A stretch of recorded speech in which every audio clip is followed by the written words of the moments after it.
palindroom. What the hell happened to my history? Oh man, I'm here. Never mind.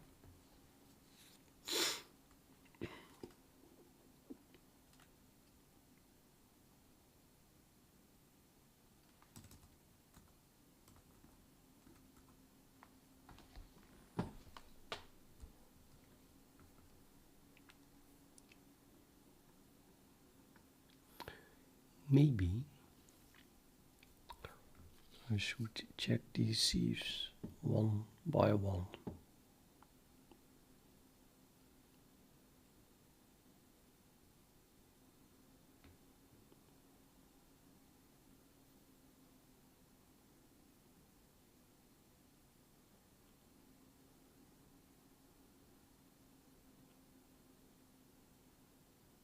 No. More work has to be done on the theory.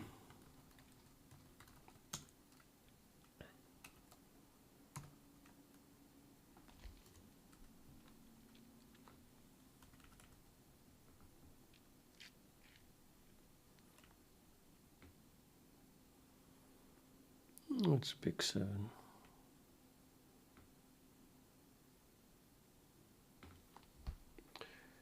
Seven should do.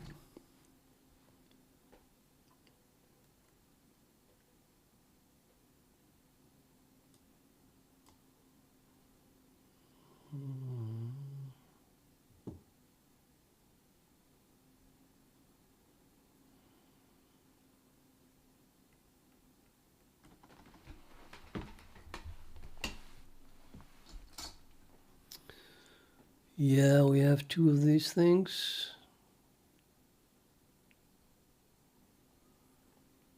One starts at 49 and the other starts at 7. And they're all integers not divisible by primes less than 7.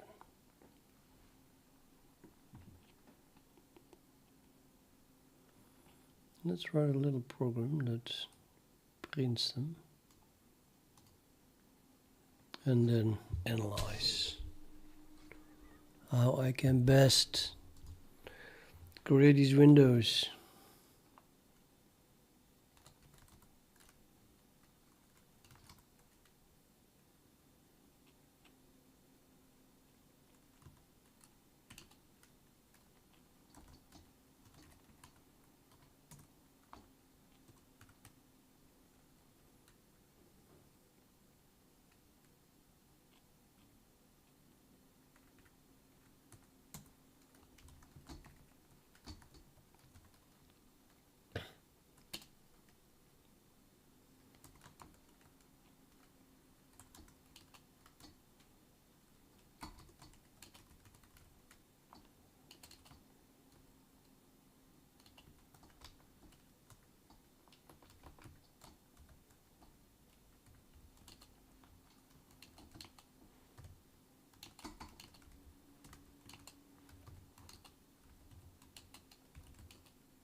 So 10, 1, 2, 3, 4, 5, 6, 7, 8, 9, 10, 11 then. Or do I need more? Do I need more? No, I don't need more.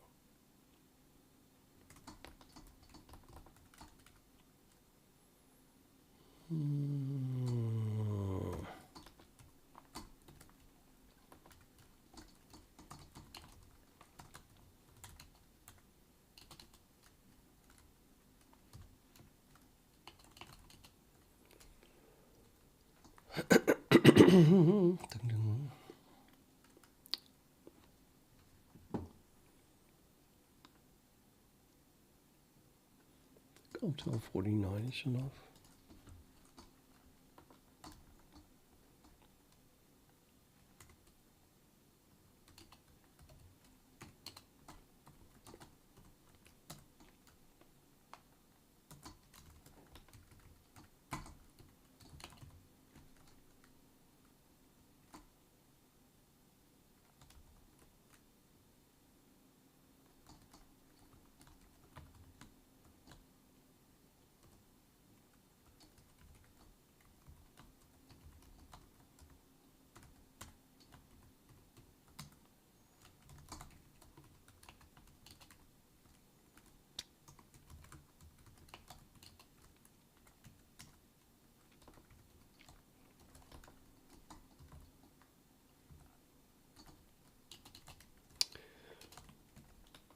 No, let's call it separator actually.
What did I need? Less than 7?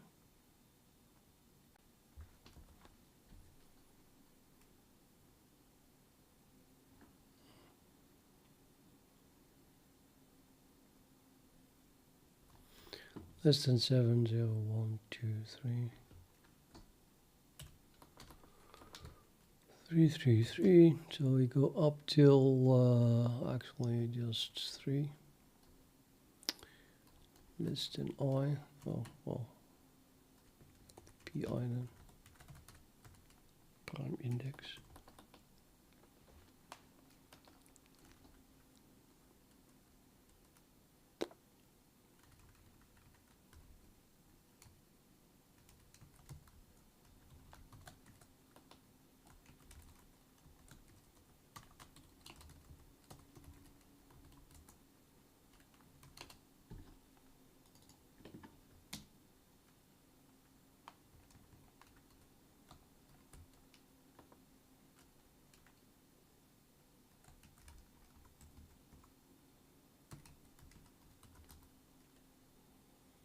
Oh. It's the opposite.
Okay.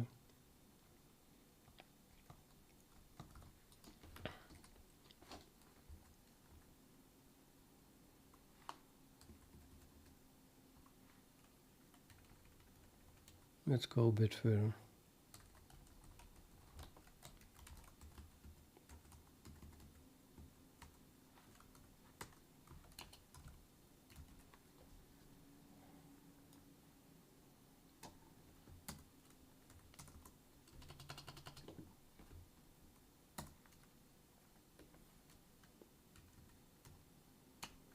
So the offset is +4. This is 7 plus 4. 11 plus 2 is 13.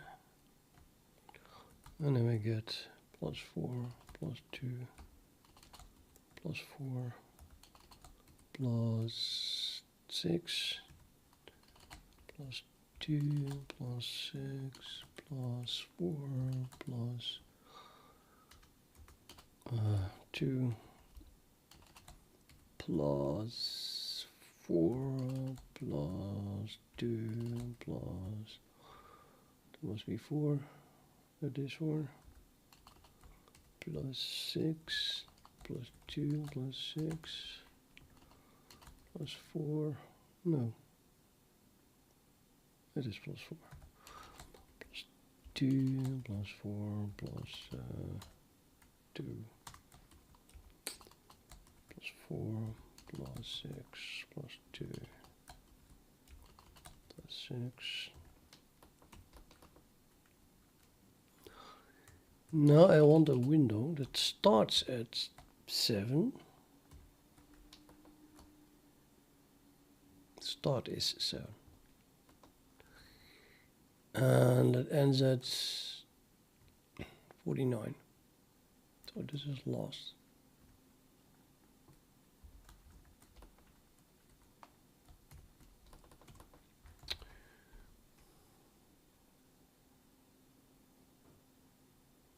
Yeah. Start is 7 and the end is 7 squared.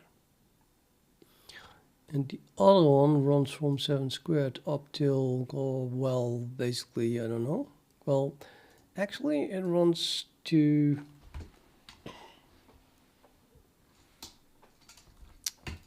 here. That's why 7 is too small. That's really annoying, but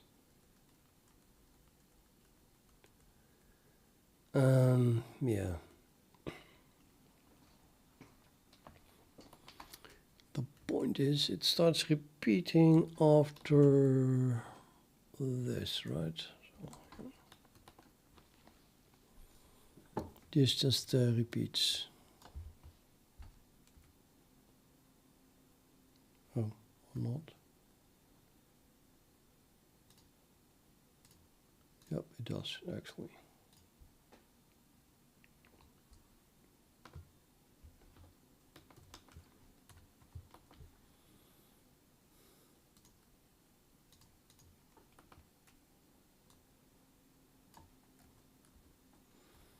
Yeah.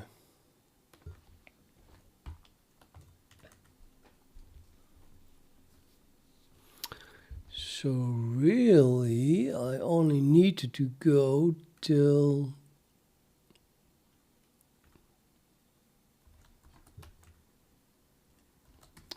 37 instead of 49. And why is that? Because I wanted to go to the minimum. So this is with P is 7, I think. P is 7, yeah. So let's forget the underscore. P is 7. Then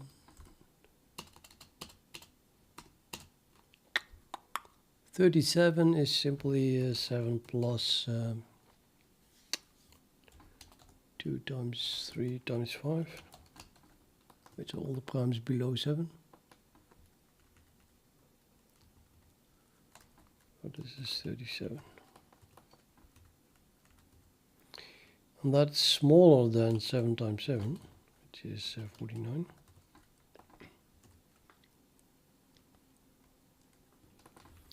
And that's why we get here. So we do the minimum of, I want to have a formula for this.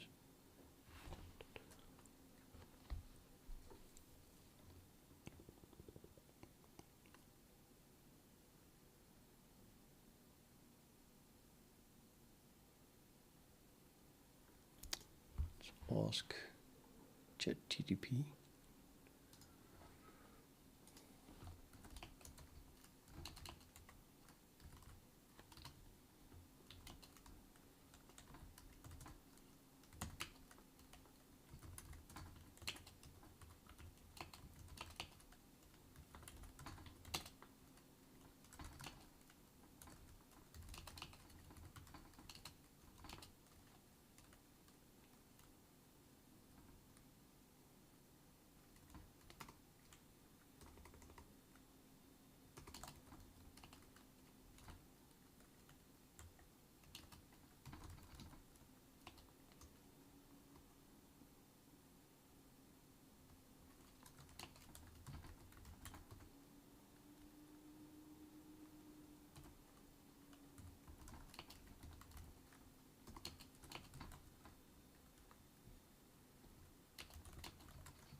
Yeah, right. Okay, I can just use a hash, I think, even though my definition is slightly different.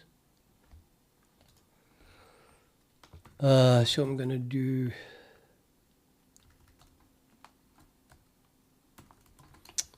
let's define an p hash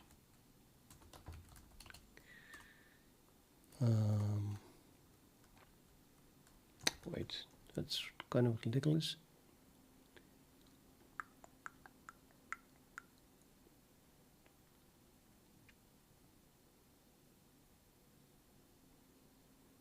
Primorial. So it sounds exactly like I want, right? Yeah, it's like a combination between prime and factorial. That's probably the right thing. But you never know, so let's test if it exists. Primorial does exist.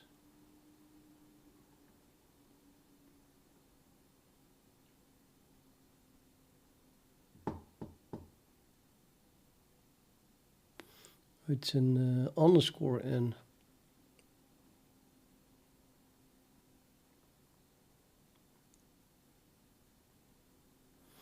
Underscore n, and n is the number of primes.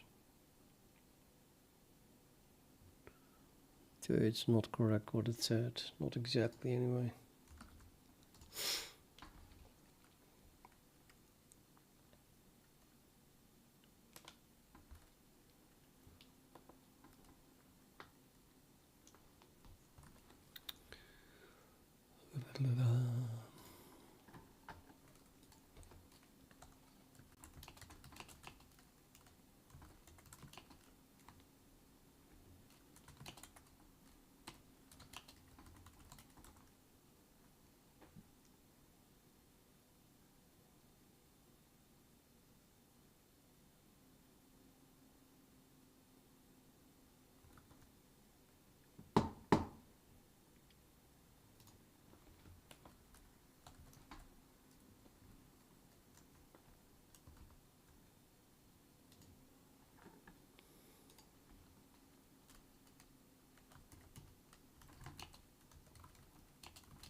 No.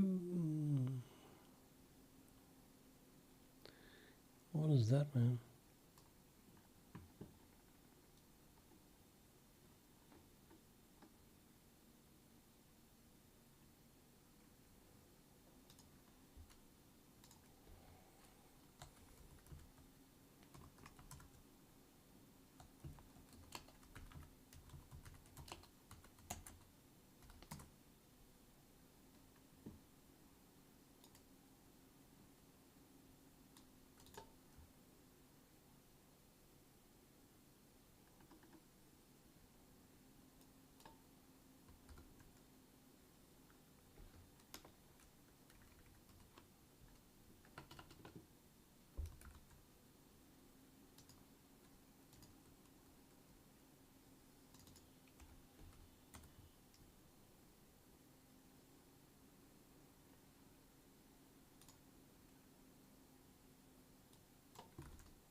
That doesn't look like UTF-8 actually, or am I wrong? Not necessarily.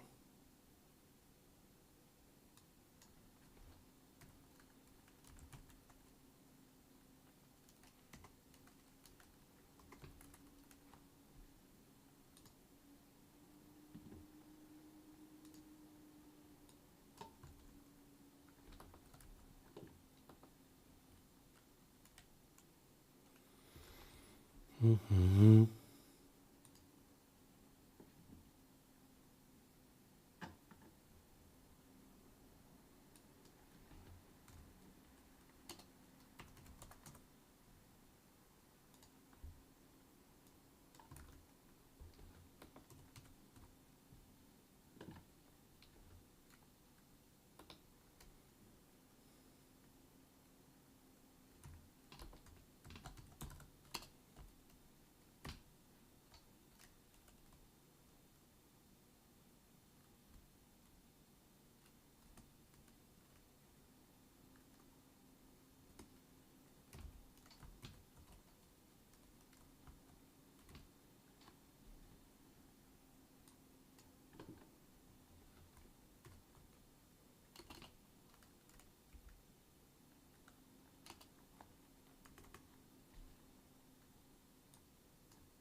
While we're at it,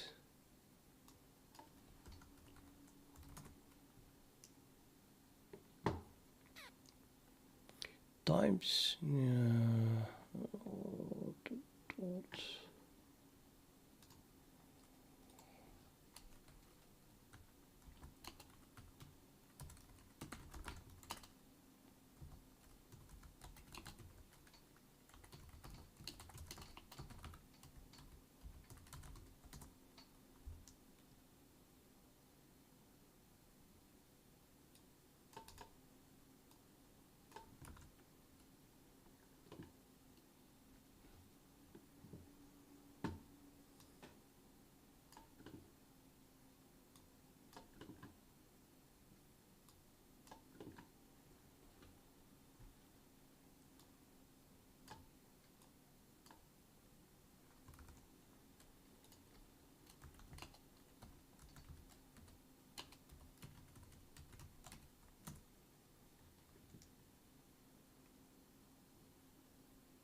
Yeah.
Okay, so if we make a window from 7 till something, then it has to go till 37 instead of 49 because that's less than.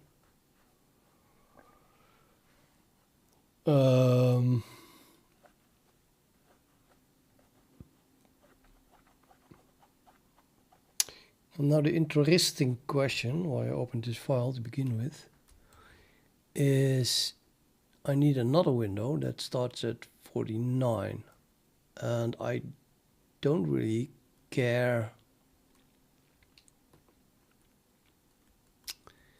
that it is 49 or something else. I mean, you could make it point like just wherever, but the offset must be correct. So the 49 is, oh, that's because I have another window that starts at 49.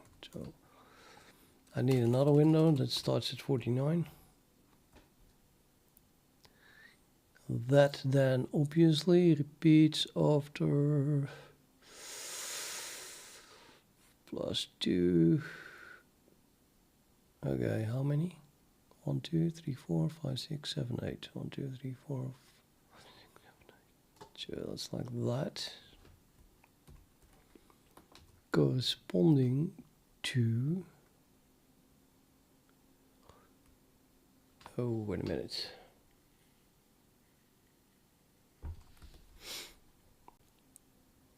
Window. Yeah, this window starts as 53. Then that's a +4. The 49 is outside of it.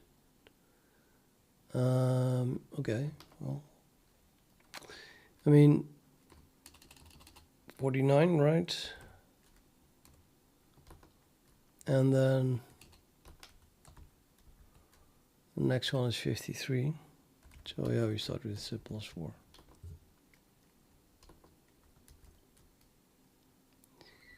I'm not doing any commas actually.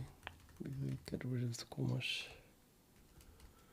Substitute comma with a space. What?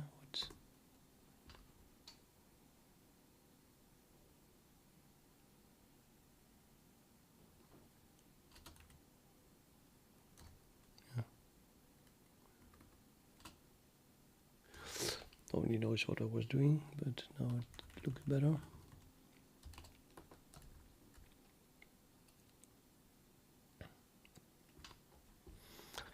And then the rest until wherever.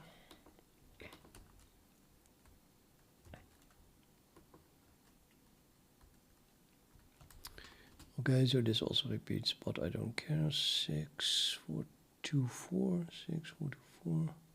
Let's just keep all of them in the loop. And now I can add here 91 and 97 as well.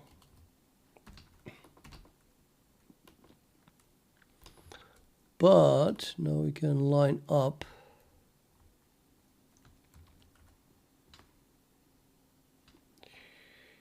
you can line up let me just see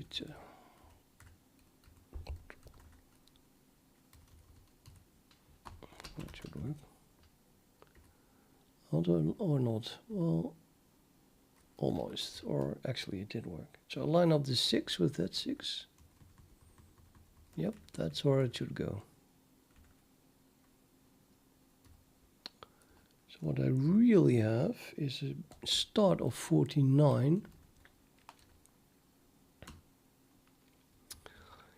And the end can be such that, I mean, if we reach the end of this window, we start at the beginning of that window. So the end should be exactly here as well.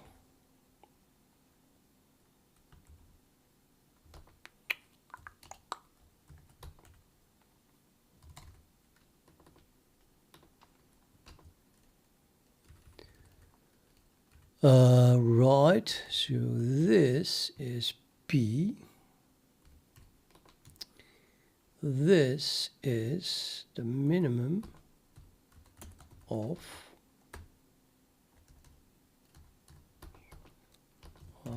this is window 1 and this is window 2.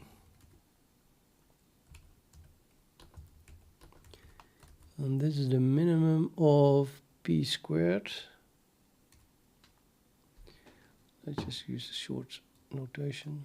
P squared and p plus PRP.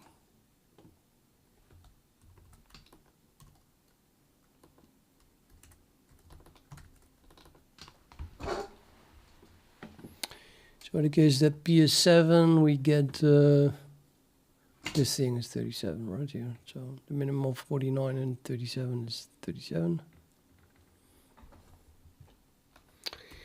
And then, well, I can erase this because it does not come into play.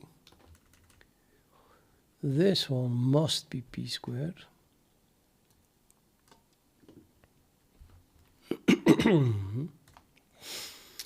And then the question is, what is lost? So this one.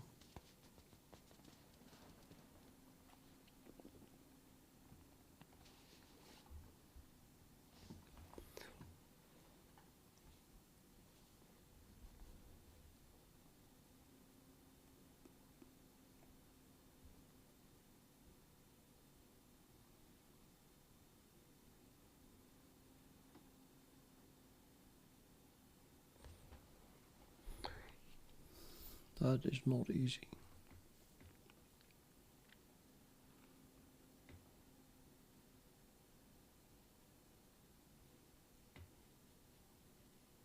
No, it is easy. Of course it is easy. I mean, it's always easy, but only after you found the formula, and I did. We have p squared modulo PR P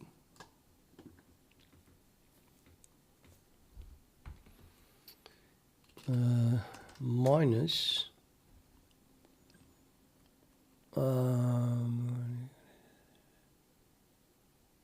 7, I think, minus P, all subtracted from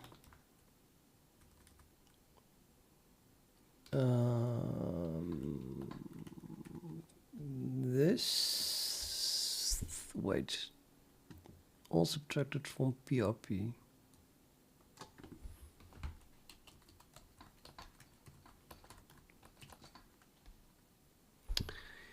Let's rework that a bit, because I saw a P plus PR already. P plus PRP minus the model of that. So that gives us now 37 minus 49 modulo 30 is 49 minus 19. This is working for me. What the hell?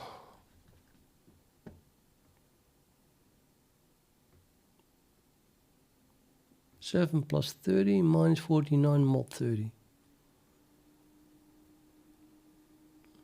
Yeah, I guess.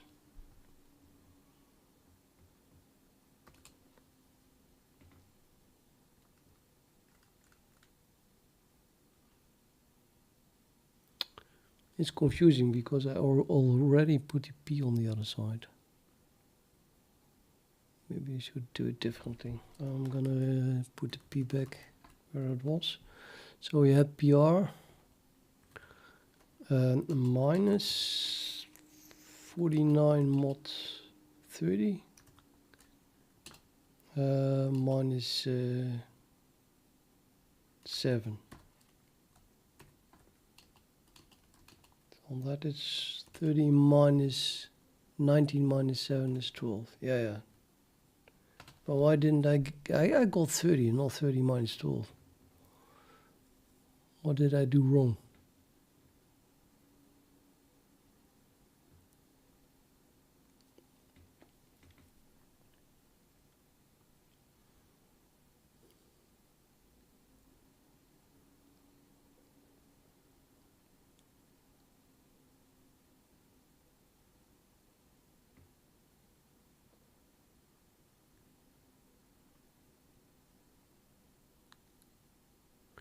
$37 minus 19, is that 12? I guess so. 37 minus 19, that's 18. Huh? Oh yeah, this is 18, yeah, thank you. Okay, 18. So that's what I want to get, and then the way we calculated this with the P at the beginning is that this becomes 7. This becomes 7 now, just plus 7, and then we don't do the minus 7 here. So then you get 37 minus 19. It's also 18. Now what to do with the 18, because I saw that I was needing this. But how am I needing it?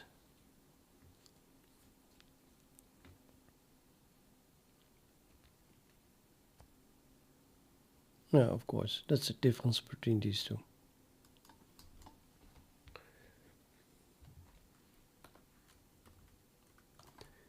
So this then is P squared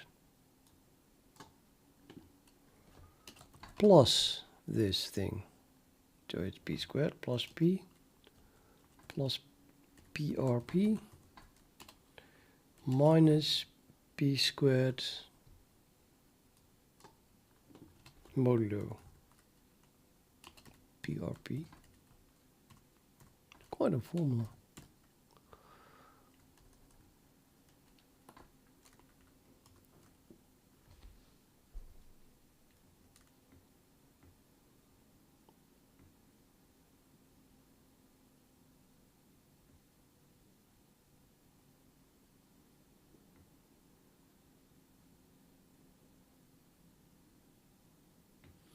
I'm thinking about if this ever can become negative for some reason that I don't see yet.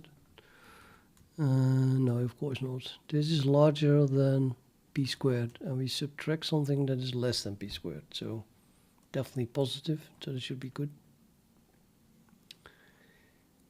Now let's check it. So the PRP, where P is 7, is 30. So we get here 49. Let me just do it to calculator. 49 plus 7 plus 30. Is that one? Minus 49 mod 30, which is 19, is 67. Well, that's correct.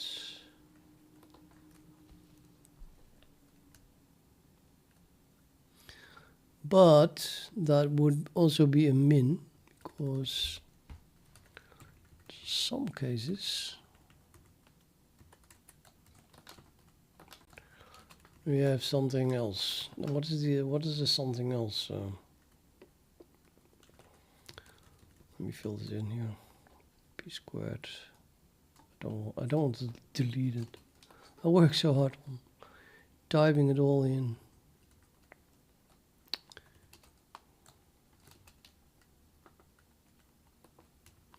Let's do plus 7 plus 30.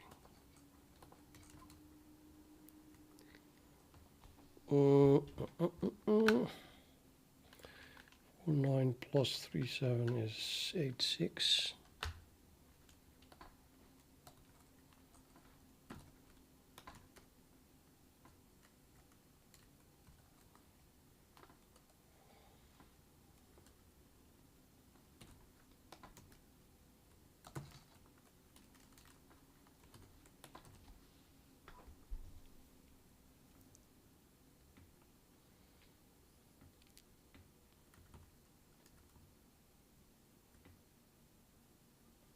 Yeah, the other one is quite obviously, again, the same, basically the same thing as up here. Just p squared plus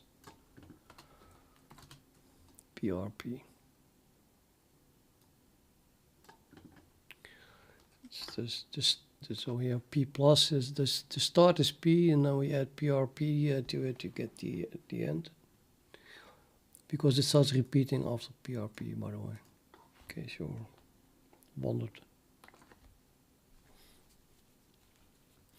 So it starts repeating after this. The sum of all these things here is equal to PRP. So this 4 plus 2 plus 4 plus 2 plus 4 plus 6 plus 2 plus 6 is 30. So logically, if you start with 7 and then you add that, you get 37, right? So that's that one. And here we want to go to at most when it starts to repeat all on its own, which is then p squared plus PRP.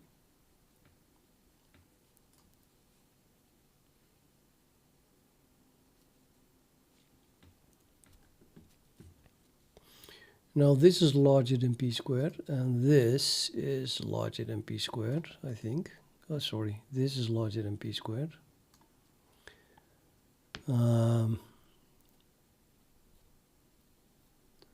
Is that larger than p squared?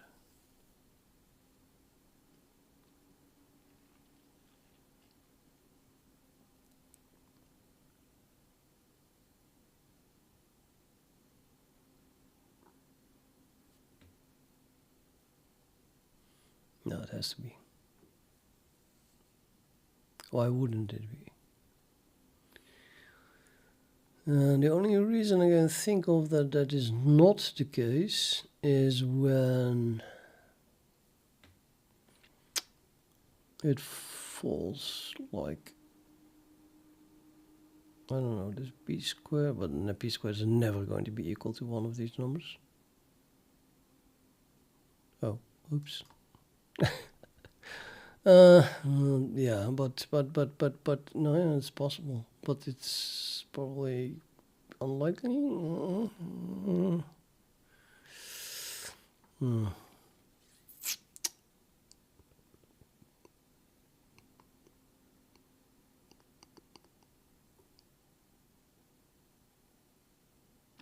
Okay, let's code this. think we have enough analysis here. So what I need is to redefine my window ends better. And then I can get rid of a certain hack as well.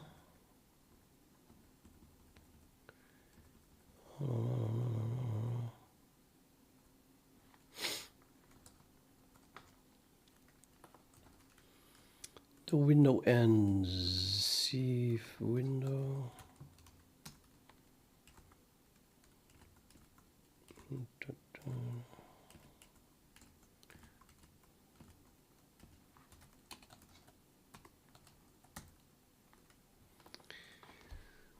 New sieve.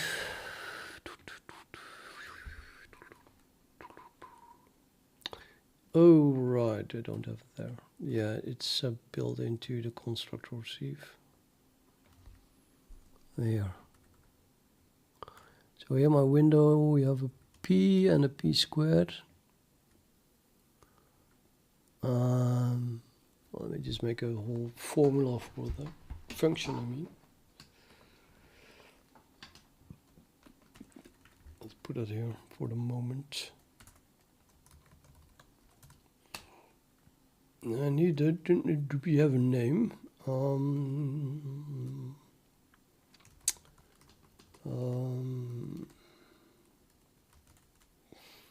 Window 1 lost.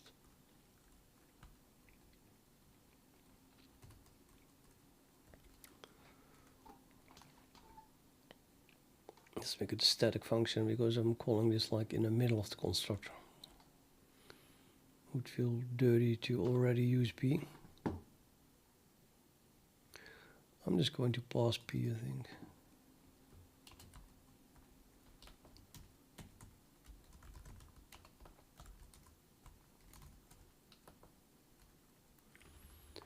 And then I'm going to use here window 1 lost P. That's all I need. And this one runs from P squared till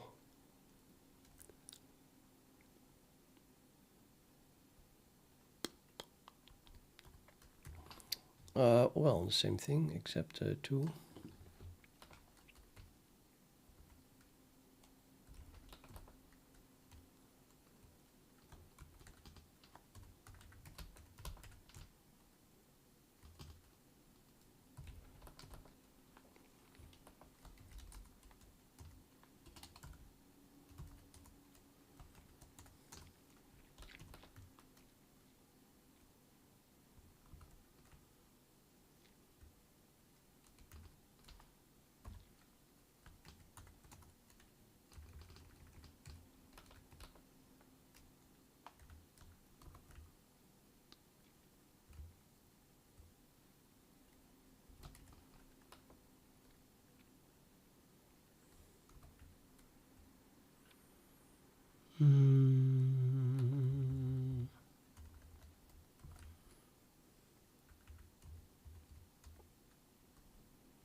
But now I have to explain it, of course. Otherwise I'll never understand anymore what.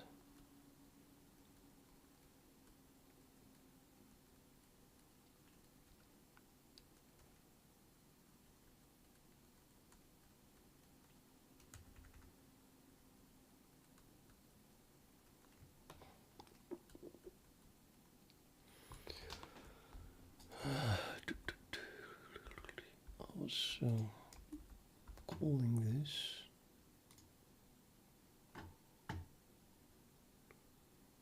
Primorial.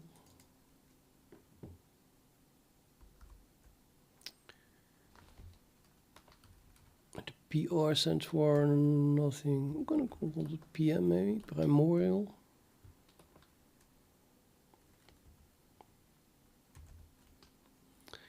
It's a subprimorial.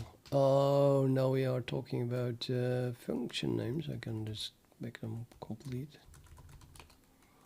The subprimorial of the prime, but it's nasty. I need a prime index, I think. The prime index TPI.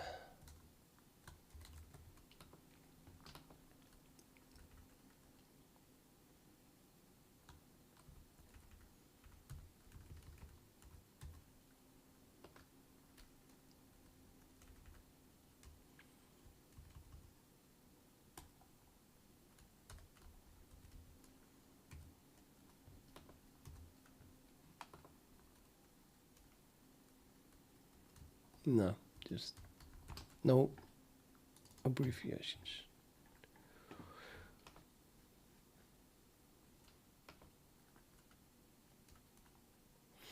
So I put the sub in front of it because actually this p hash thing here is apparently called primorial. And I wanted to subtract 1 from n.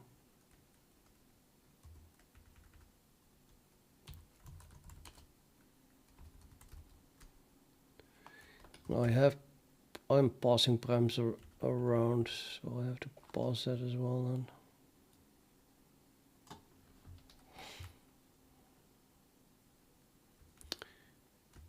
I need to make this thing caching though.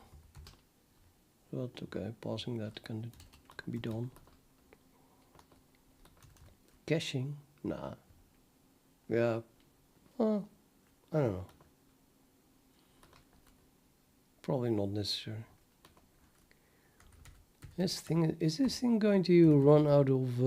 It's going to overflow, right? Isn't it?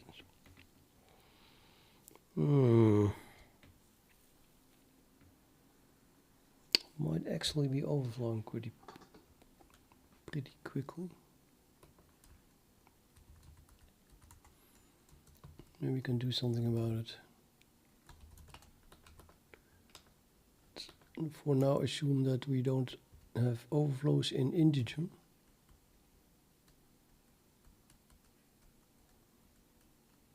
Then this returns, well, if pi equals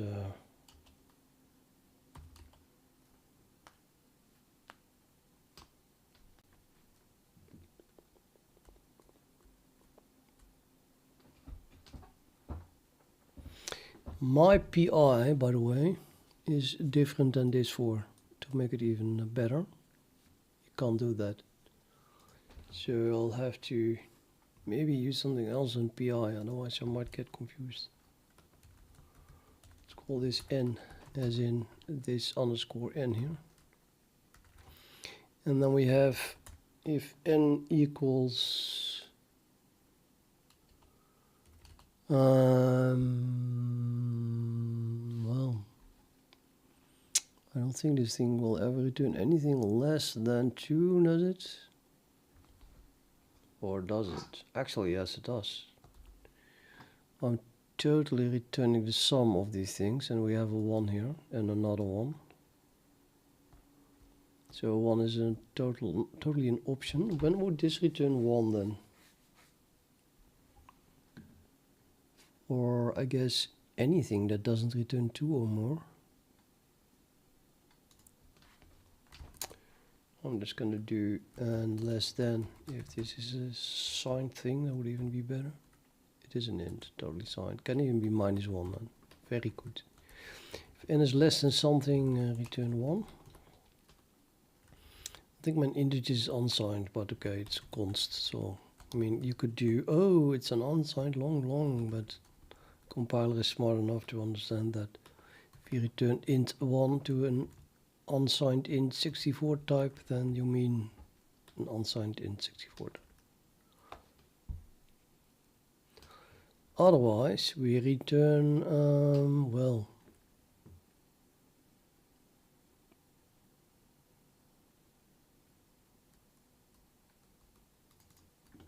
Let's do this recursively.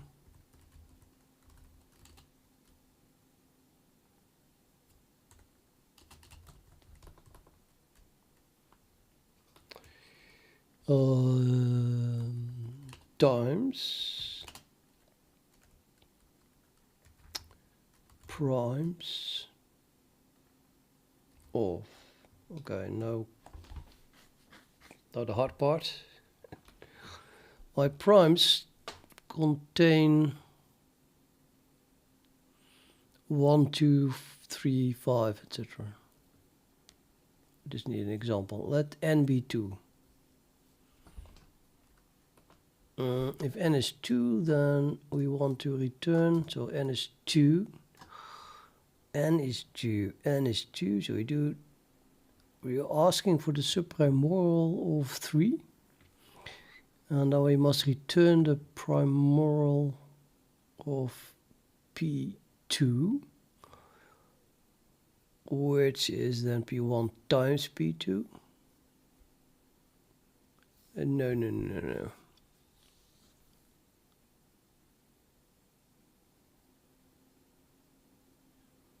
If n is 2, I have to return just P1.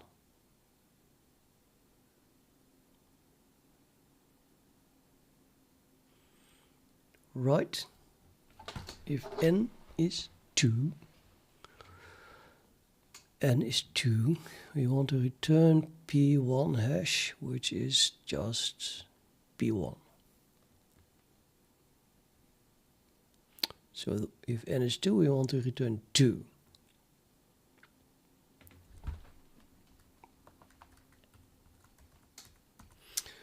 And 2 is stored at index 1. So that would be n minus 1.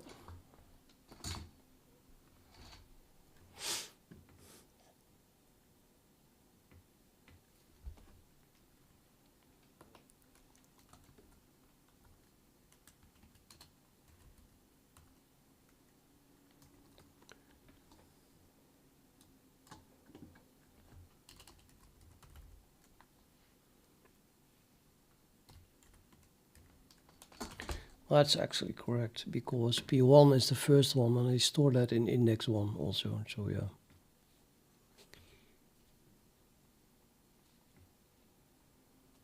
So this is literally that one. Totally correct. And I don't want to multiply by 1, so if n is 1, I don't have to do this. And if n is 2, I think it's less than 2 then.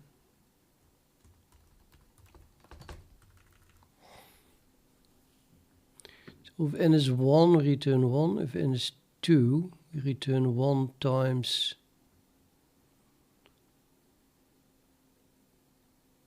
2. Yeah, we return 2 then. So that was what I wanted.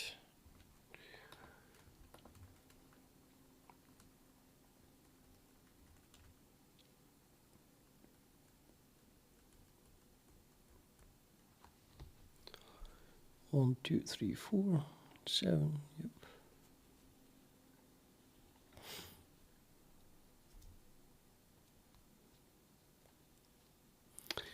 Right, except that now we don't have a PR anymore. We call this subprimorial, I think. So the subprimorial of, what is it, by index?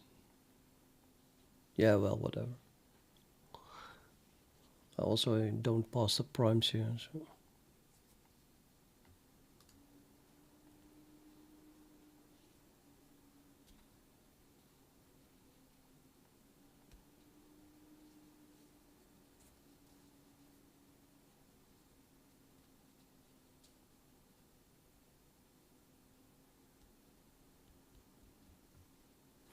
I have too many PRs, so I have to redefine that. Okay, let's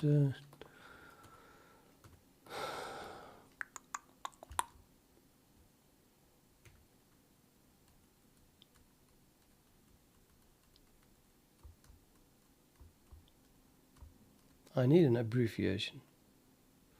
think I'm going to use SP for subprimorial. So we define this as the mathematical function, which just takes a prime, SP, and then that becomes everywhere SP.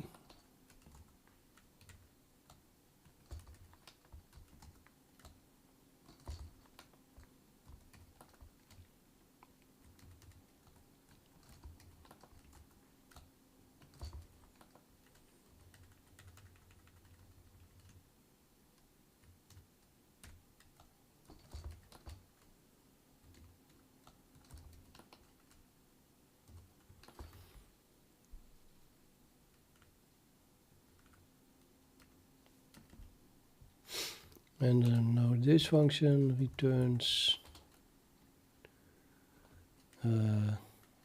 SP.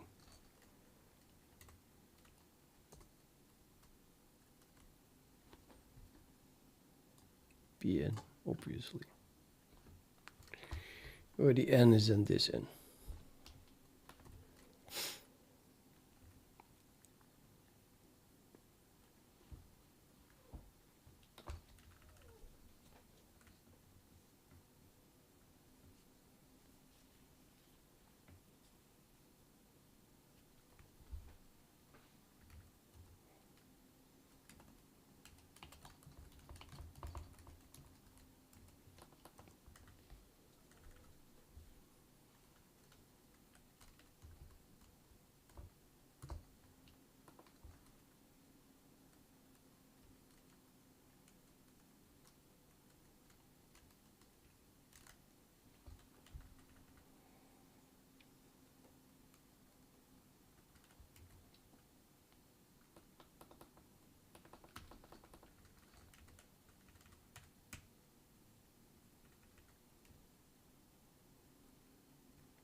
I'll put p squared there, just because it's larger. I don't know why, but for some reason that started bothering me.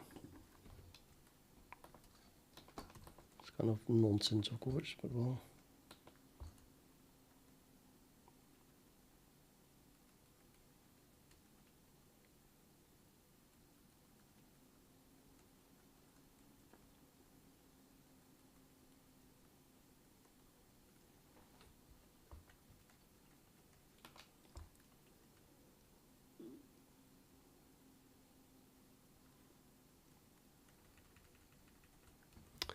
How do we explain this? This is p squared plus,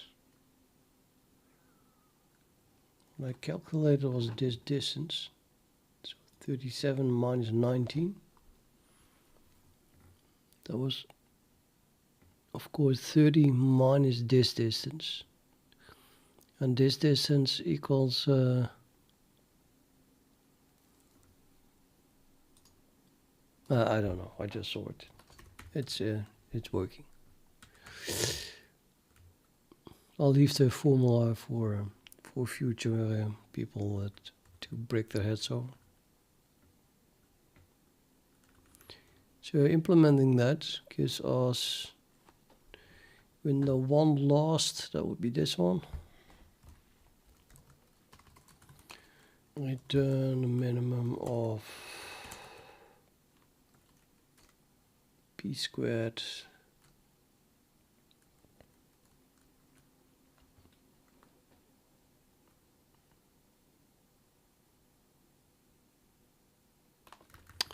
let's pass both prime index type.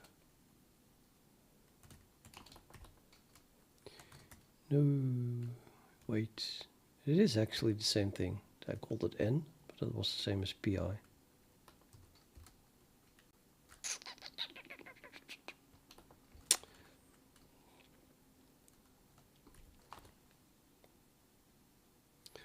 The minimum of, no, I have to do the same as here. That's annoying. P plus,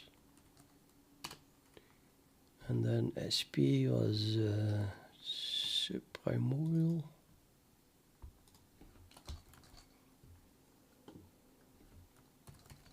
Primes, comma,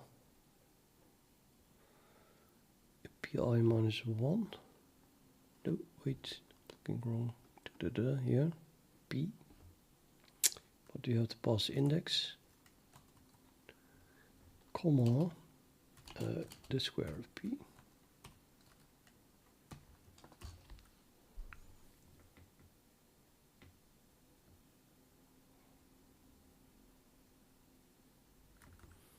Which means that I have to pass params here as well. So annoying, but params is popping up everywhere.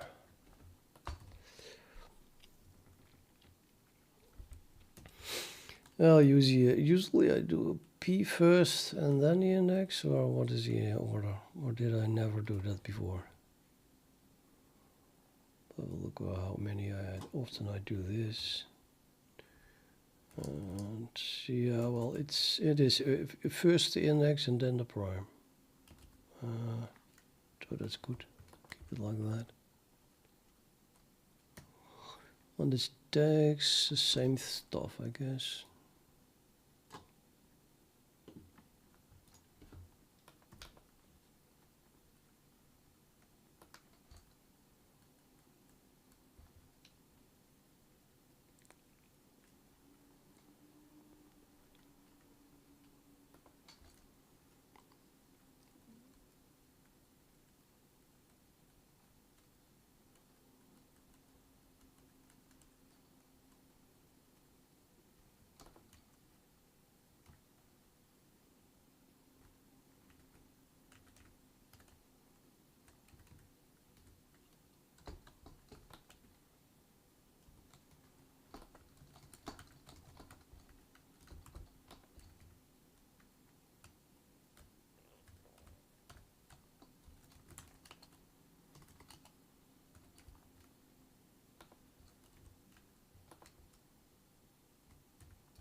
No, what was this one?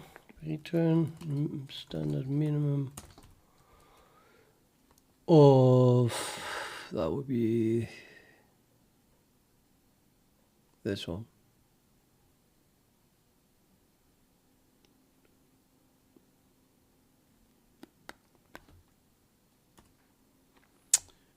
I need p squared a few times, so let's make that first.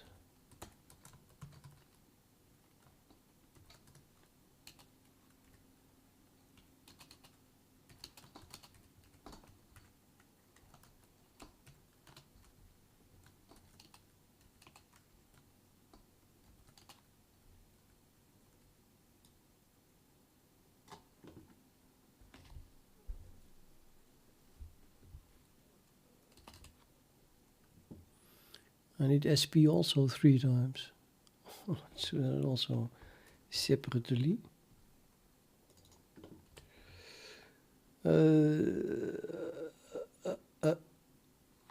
Sub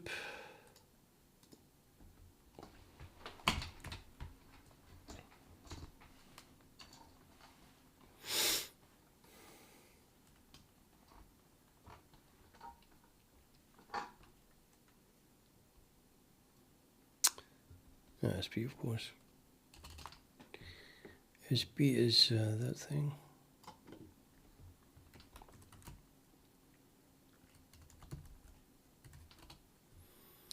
Let's see, p squared plus p plus SP minus p squared modulo sp, comma p squared plus sp.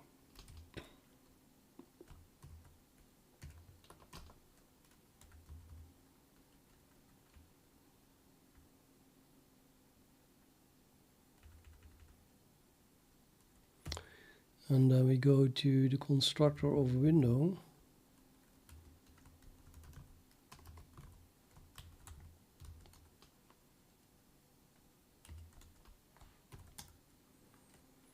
And then that says fuck up last.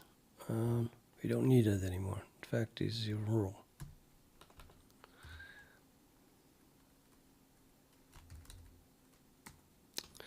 Well, I'm curious. I'll tell you that.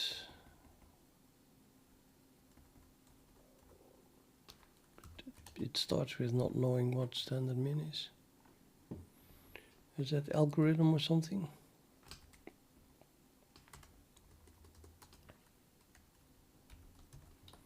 Sounds like algorithm. Algorithm. Well, maybe not. I don't know. What is standard min? Utils. Yeah, it's not algorithm. I'll have to look it up, I'm afraid. Standard min. It is algorithm. Got to be kidding me. So then what is the error here?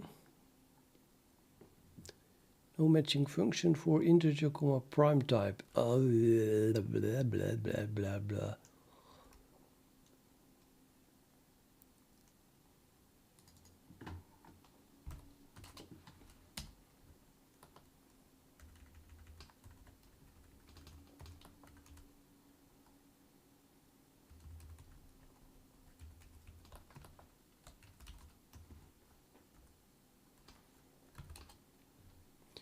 No matching function, we call to receive window. Oh yeah, I forgot to pass a shitload of stuff. We have to pass the primes and what else? The index and the prime.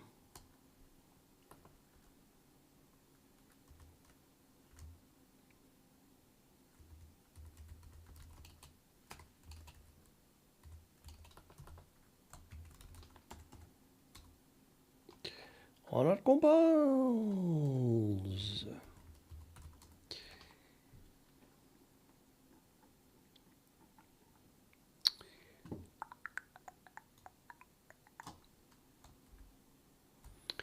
Two, three, 4, 5, 6, 7, 8, 9, 11.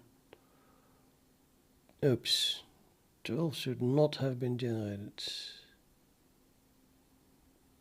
Not even as a candidate.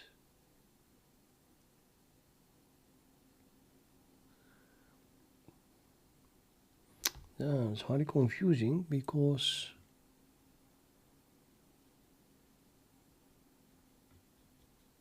didn't it work till 13? I thought 14 was the first one that didn't work. And now suddenly we get 12 as well, and the only thing I changed is the windows. What the heck? Let's have a look at the windows.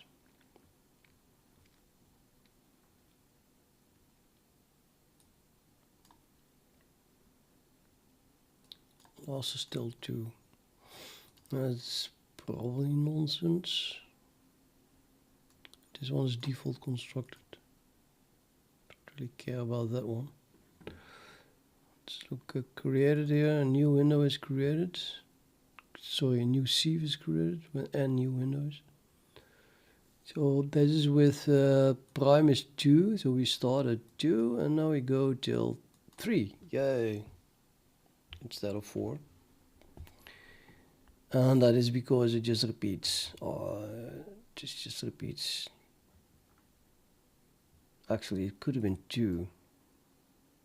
I don't know, I wonder where the 3 comes from.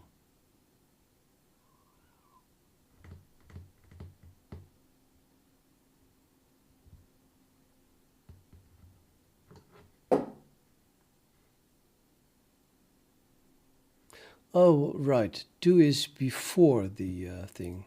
So 2 is like the bootstrap, and then we add 1, and then we get in actually really into the gap thing. So the distance between 3 and 2 is 1, but the gaps stay like that because we never go past 3. So this 3 is associated with that 1 here, and then that's also the last one. So we never make another one, another gap. So that looks good. And the other one is start 4, then we add 1, we get 5, and that's immediately the last one. That one also repeats. Plus, when we get at the end of here, we just jump to the beginning of the other window, but this one contains 1 as well.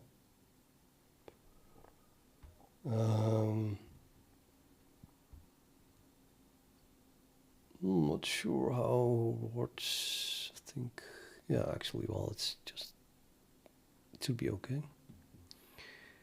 Then we get a next created. I don't see the next created.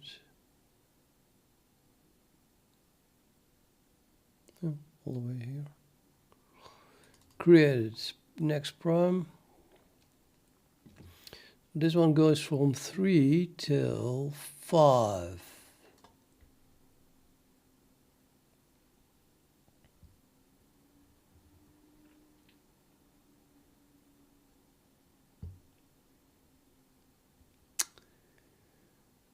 Yeah, that's not good.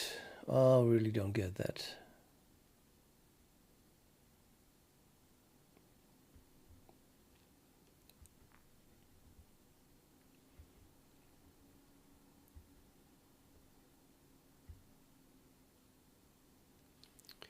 I mean the subprimorial, oh wait, prime is 3. I'm looking at this one, that's the index. Sorry, prime is 3, so the subprimorial is 2.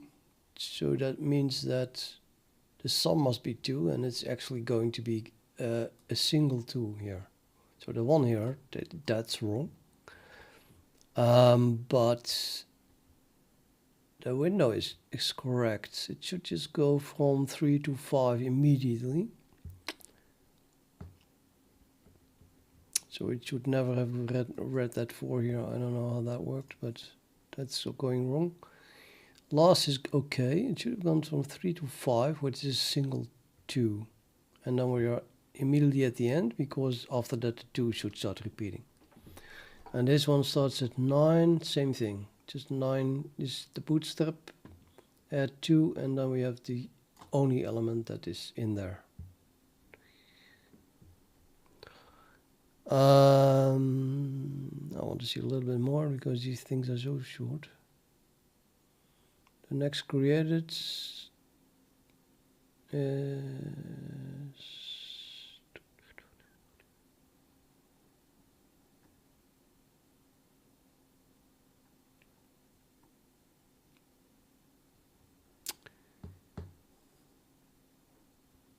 I don't see it.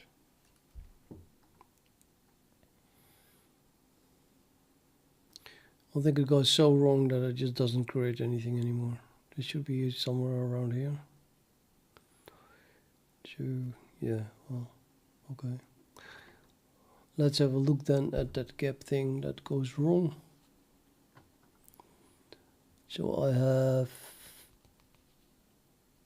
window.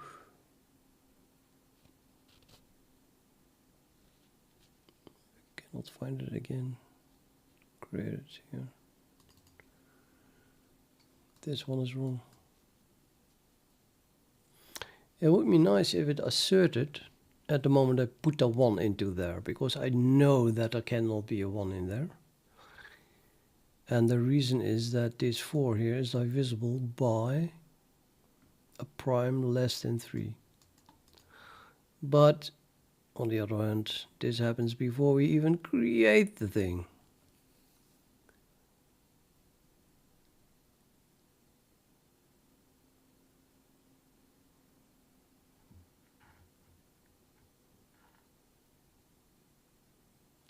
Next candidate is a 9 with What the hell is happening? Okay, so we have 8. Let me make 9. Expected failure at that point is 10. But the next prime squared is 9. That's why we see that this is not prime, because it's equal to that one. And then for some reason we want to read an offset. Why? Well, because the 9 fails. We want to know what is the next thing to start with. Why would I do that here? I really want to create this first and then do it, I think. Or is that not possible? Yes, it is possible.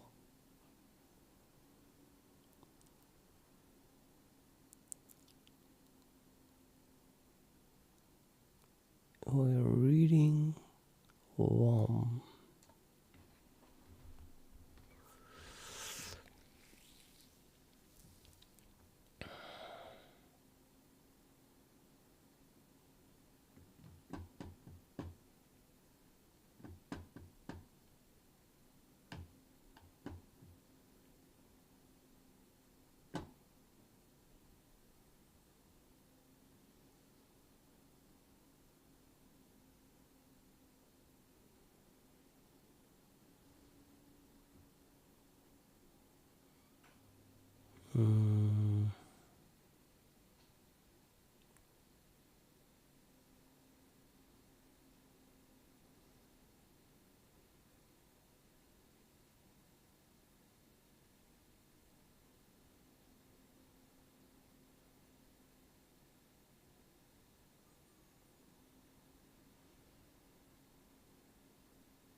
I think I have 2 viewers.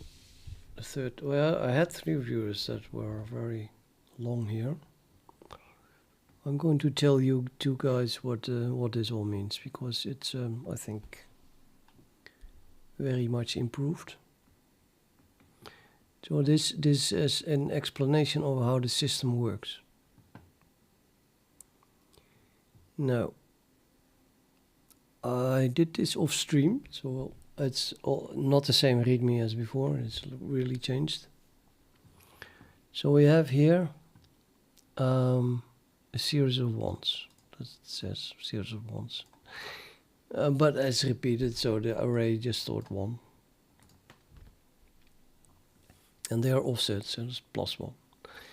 So we begin with 1, and we have a repeated 1. Well, simpler is not possible, so let's go with it. It's a bootstrap.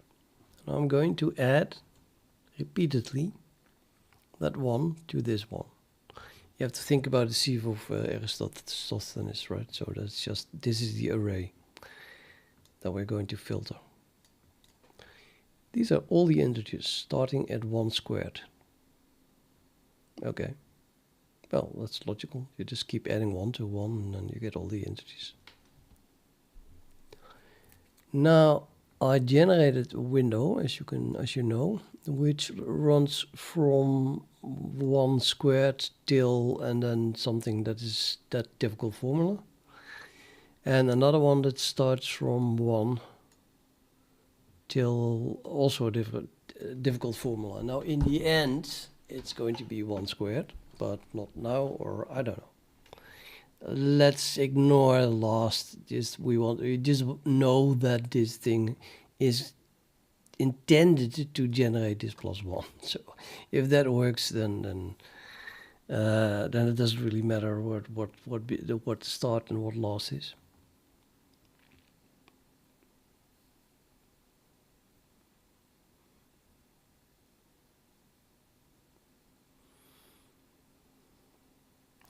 So this window here, by repeatedly adding 1 to 1, generates all the integers starting at 1. think I removed the parentheses from everywhere else, so I want to remove it here as well. Now this is logical because both windows point into the same offset array. So both window 1 and both window 2 just in the end just repeat once. 1, 1, 1, 1, and they're the same thing. They're just a window into the same thing, and the thing is this. So yeah, it's just +1 is the only thing there is. So window 1 also creates a series, but this one starts as 1 squared and this one starts as 1. Oh, that's the same thing. Well, then it's exactly the same thing. And then we have another one here, that is this one, also bootstrap. And now we're going to add this one to that one, and then we get 2, and that's our first prime. And we keep doing that. So this one is now repeated. We calculated it, that it is a repeated one. So we add 1 again, and we add 1 again. So why am I not saying that 4 is a prime? Well, because I have defined a variable called next prime squared as 4. Well, why do I know that that is 4? Well, here we generated the first prime. Oh, we have a prime squared, that's 4. Expected failure is 2. Well, that's something else. Let's ignore that. This thing is just equal to the first prime that we found, squared. So we find that value here, and then we say, well, okay, that's not a prime then. And because we found it, we create a new sieve. So this is a new object, and this one had a p equal 1, and this one has a p equal 2. Now, the system works as follows. You have these numbers here, and we put those same numbers here. So we had 1, 2, 3, 4, 5, etc. And you have here 1, 2, 3, 4, 5, 6, 7, all integers starting at 1. Yep. Expected failure was set to 2, and we never matched. So you can ignore that more or less. And this one, window 2, starts at 2 squared. Every time you see a to the power 1, it's just the current prime, or maybe the next prime. If in most cases, this is the previous prime here, but it's the previous, the current, or the next prime, and that's just the prime that we work with. So it's obvious where we get it from. And if you see a square, then it's just the same thing, but then squared. So we have a window that is this 2, but then squared. Starts at 4, and we add 1 every time. Yeah, because it comes from this thing here. So we have 4, 5, 6, 7, 8, 9, 10, 11. Those are, oh, that's not true. That was this one. Starting at 2. This one starts at 4, and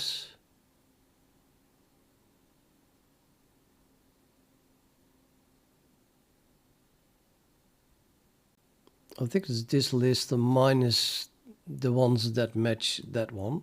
So 5 does not match 2, 6 does not match, none of them match 2, so they all survive. It's just the same list. So these are also all the integers starting at 4. This list here. Hopefully soon it starts to become interesting. But we're going to repeat the same thing. So now we do this list 2, 3, 4, 5, 6, 7, 8. Yeah. And here we just keep adding 1. So we get after the 4, that was the copy from here. We add 1 and we get 5.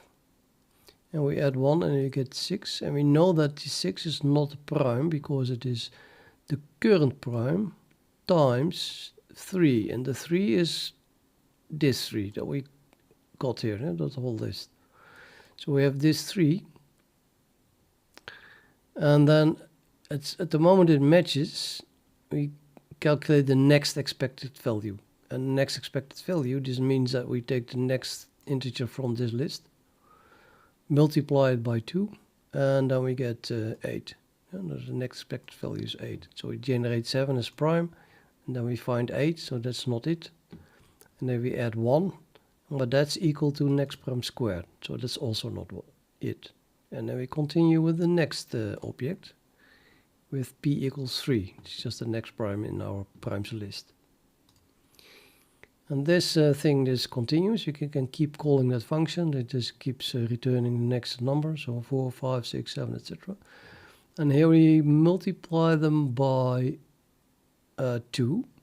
It's just the previous prime. And here we have all the integers starting at 3 squared. That's this window, I think. Well, no. I don't know. Just start at 3 squared and then plus 1, plus 1, plus 1. And every time it is equal to this list, so the 10, the 12, 14, and 16, we remove it. And then you end up with that. Again, it's basically the method of Aristotle's, right? You just strike out everything that's divisible by 2. So these are all the integers that are not divisible by 2. And then we have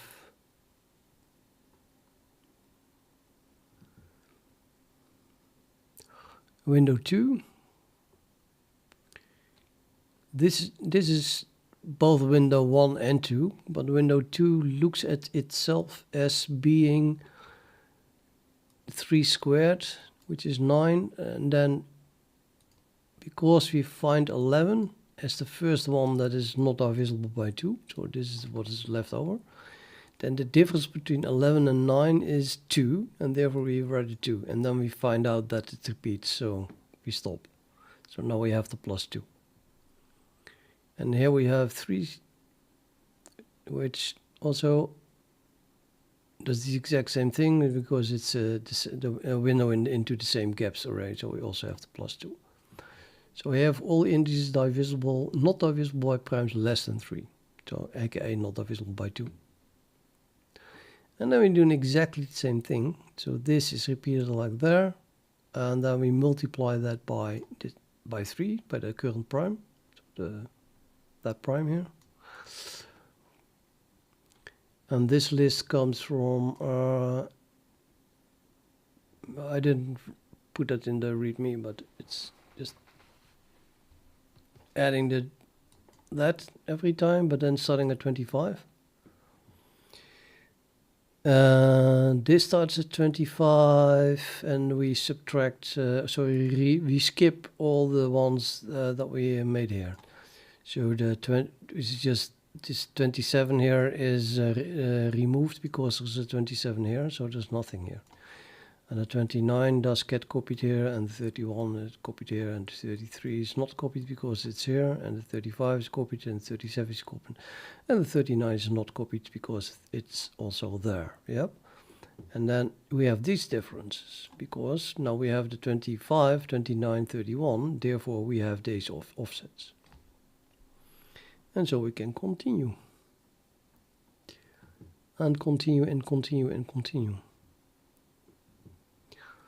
And then, as you can see here, we just take the repeat, so the plus 4 plus 2, we have to add 25 here, we add this plus 4, gives 29, then we add that plus 2, gives 31, then we add this plus 4, gives 35, and we skip that because we calculated in advance that this prime times 7, which we got from this list, and this list is the same list as that one, matches. So we skip that, it's not a prime.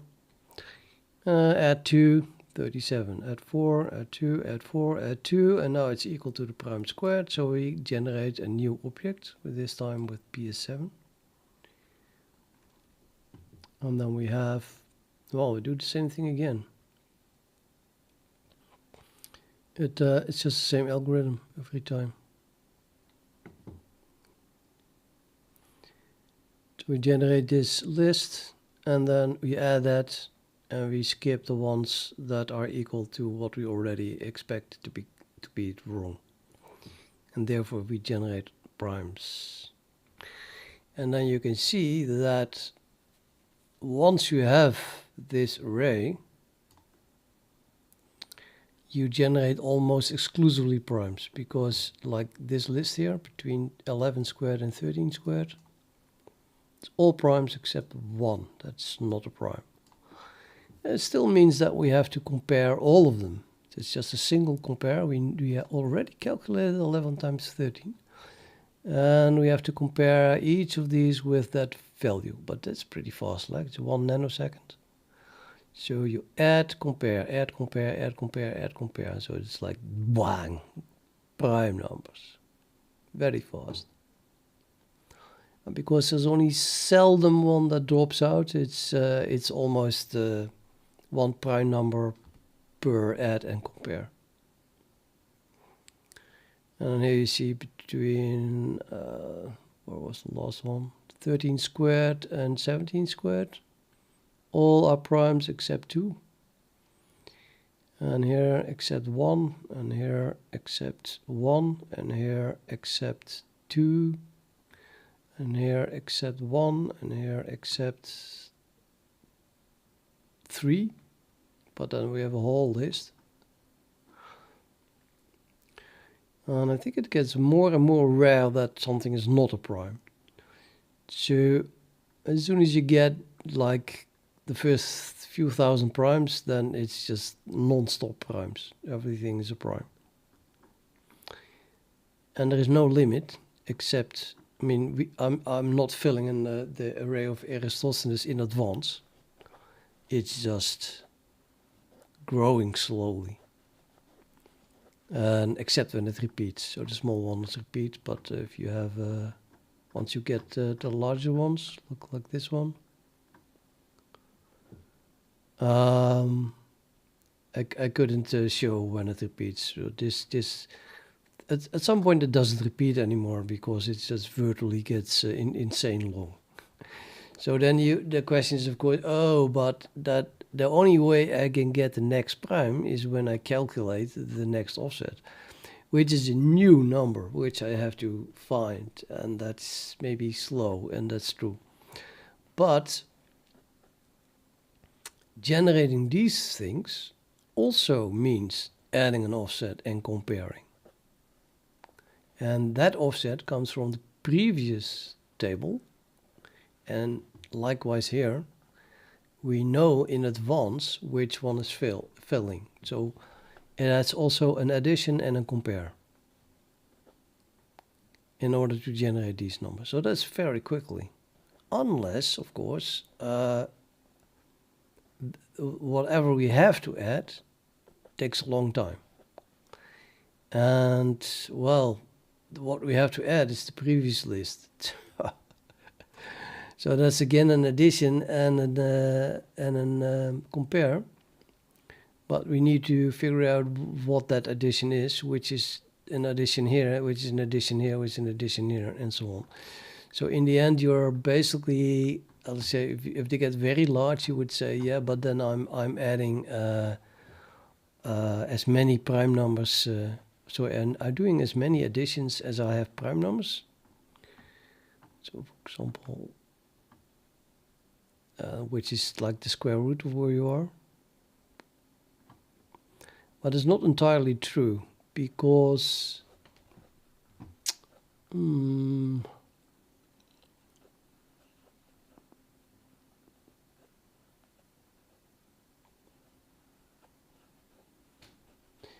larger part of each step contains of repeating the previous one.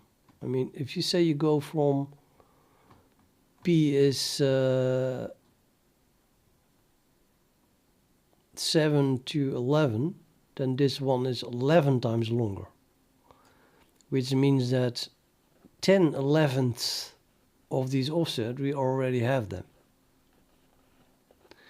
And for larger primes, that factor is even larger. So at some point, it's really doesn't really matter. It's just gonna generate primes like crazy, I think. But then there comes that one number that requires you to go all the way back, and then you have, yeah, say if you are at 1 million, then all the primes below 1,000, which is even a few hundred, you have to do for a single prime. You have to do a few hundred additions and compares. That's still hardly noticeable. But okay, it's not even really about speed for me. It's more about that it's an interesting thing to do. So that was the explanation of the algorithm. And I think I'm pretty close at having it work.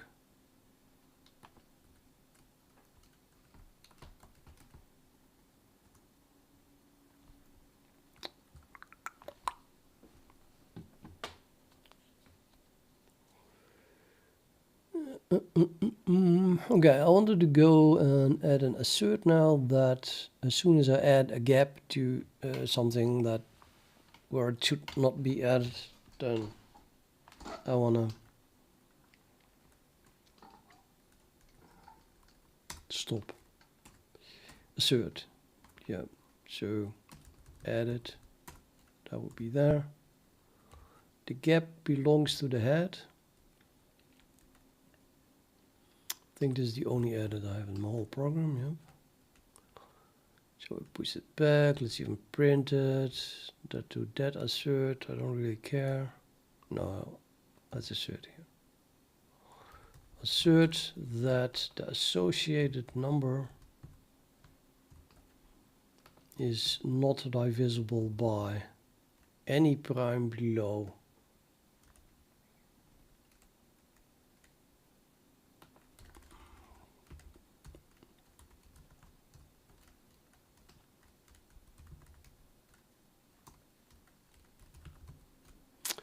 Not divisible by any prime below something. Yeah, that's what we want. So head may not be divisible by any prime below. Which prime? Of course, we're going to use the index again.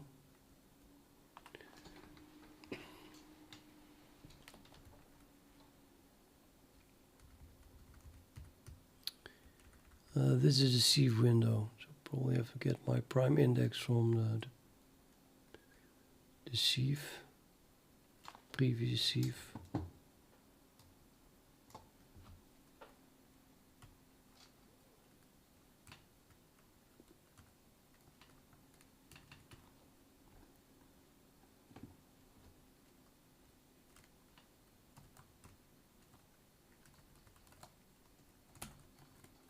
Prime index, plus or minus 1, I don't know. I'll check that in a second.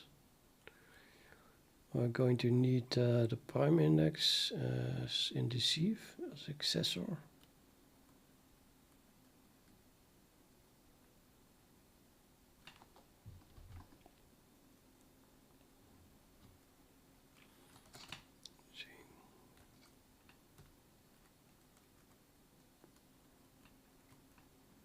Sieve prime index.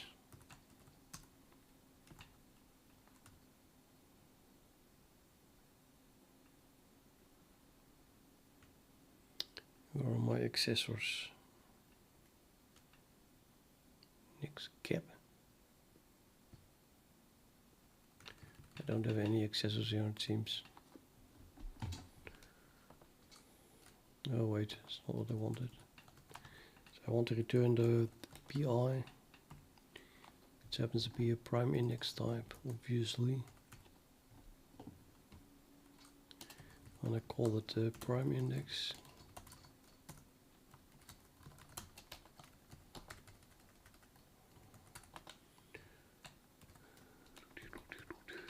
Nobody is calling next gap. Nobody. Oh. What? Okay, I'm starting to have a feeling why my program is not working. It returns 1 all the time. Oh my god. Okay, that's the reason. Now we know. Previous neck gap. What is the code doing here? And I thought it would work. That it was already working. Oh, that's pretty horrible. Unless this whole function is not called, which is probably, can hardly believe that this function is read gap. Read gap, is that being called somewhere? I think we're still inside read gap here.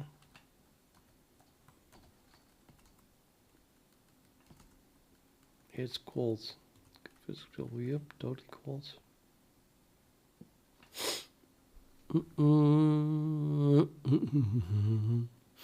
Okay, so we use 1 because you use 1 instead of what it actually should be. We have a 1 because we don't have a 2. That explains. What was I doing? I was adding an assert.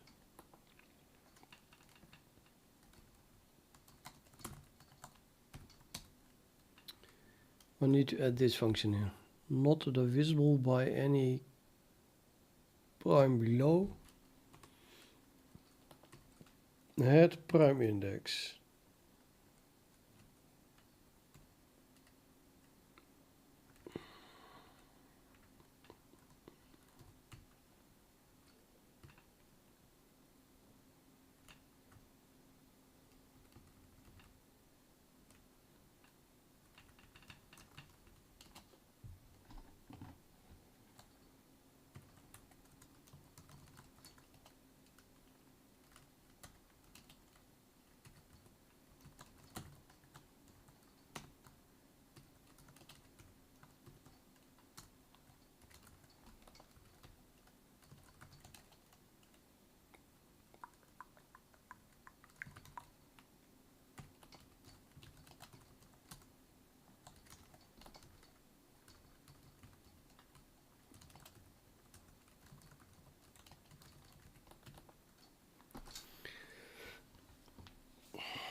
So we run over all those primes and we try if it is divisible, and if it is divisible then it is not divisible, so we return false.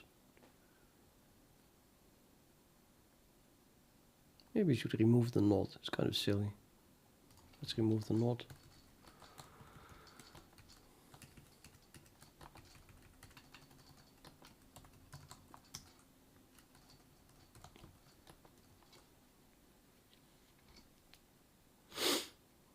And then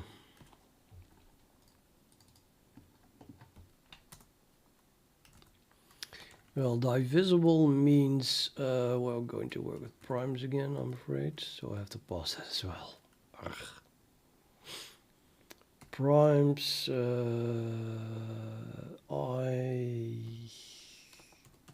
it's divisible by, so n modulo equals 0.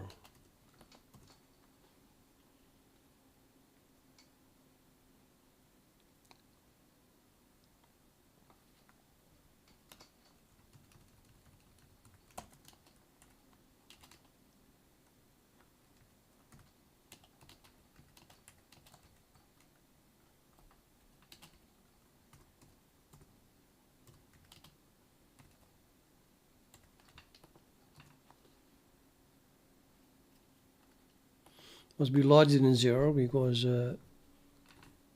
prime 0 is 1. So yeah, that would return always.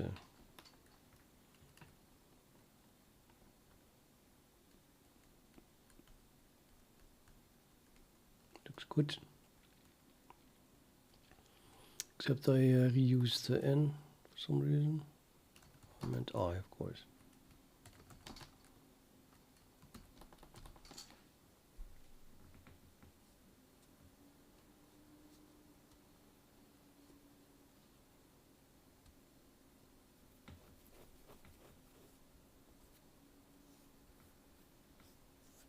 I think that's good, but we still have to pass the primes.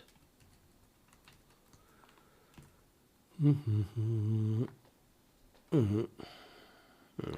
pick it from somewhere else.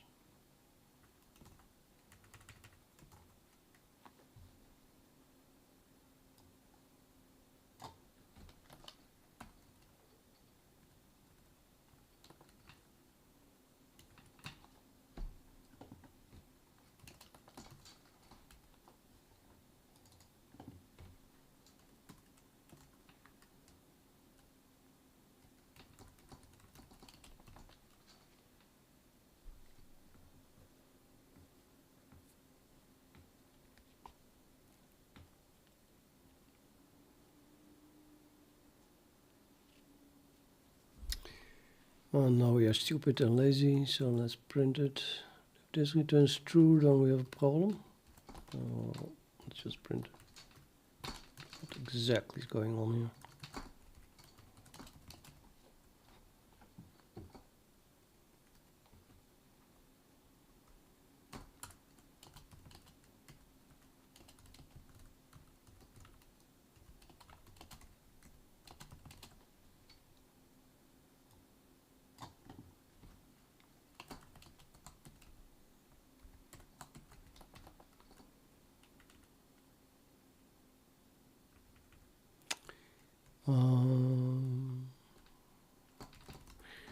It should compile again.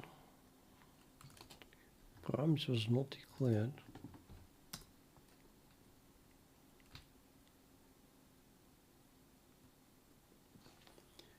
Read gap.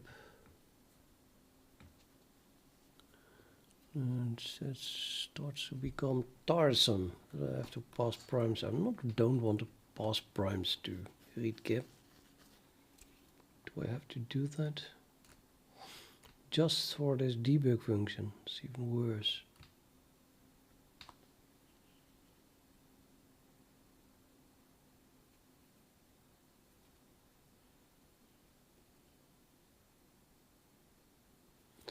Okay, because it's only a debug function, I'm going to not pass it and just tell it what the primes are.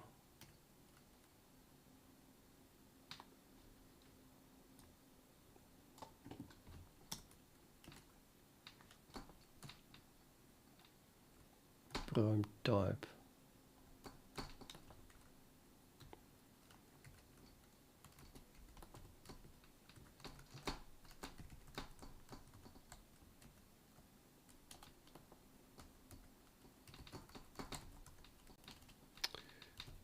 Prime should be enough for anyone.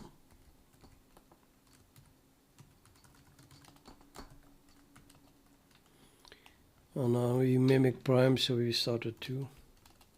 At 1, I mean. 5, 7, 11, 13, 17, 19, 23.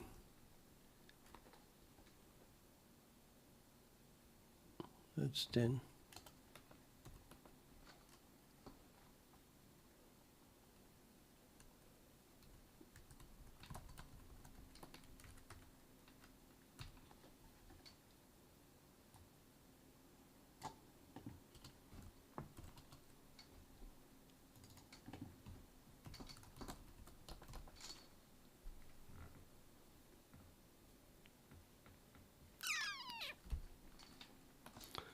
Right.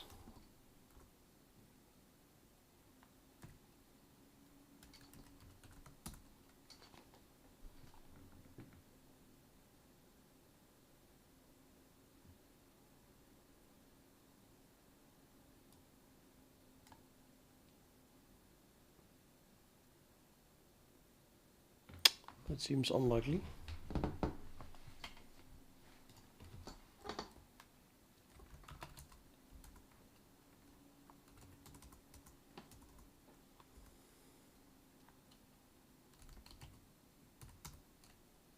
PI 0.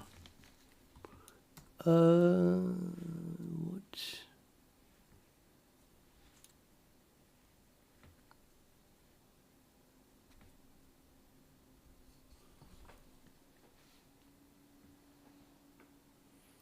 that normal to ask this for pi 0? It's not even a prime.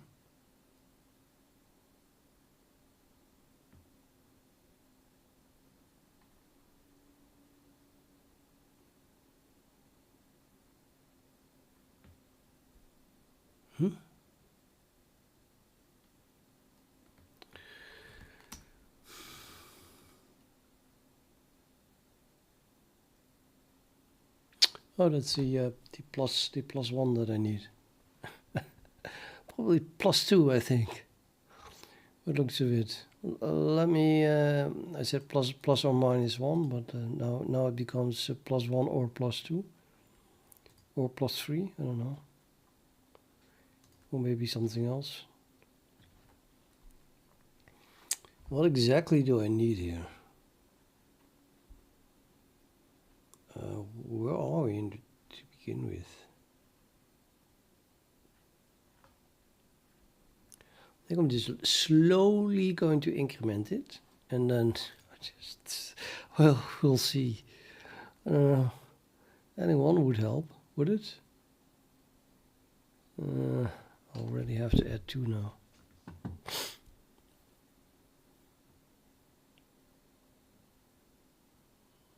Oh no, we have an I is larger than 0 here. So pi is 1 would work.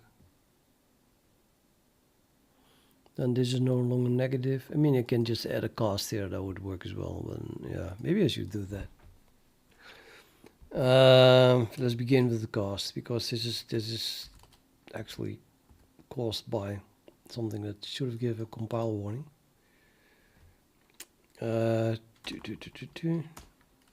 2.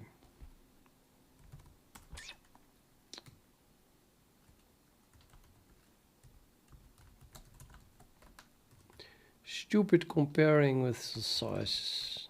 Very annoying.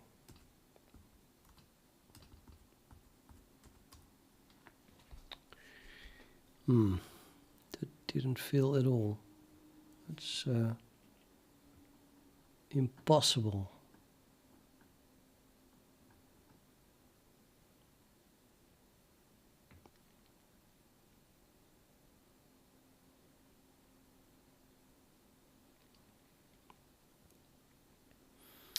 No. Where's my edit? Edit.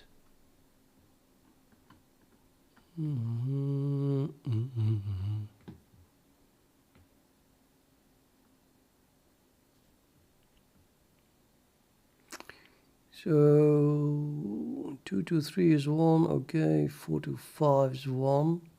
Whatever. And then we get the one that it gets wrong, I hope. Let's see, window 1. Let's highlight window 1. No. Yeah, 2, 2, 3. Window 1, window 1, window 1. 3 to 5. Yep, this one is wrong. That's the one that was wrong. So now I want to see in the debugger what's going on. I'll just add a breakpoint, I guess, after printing this.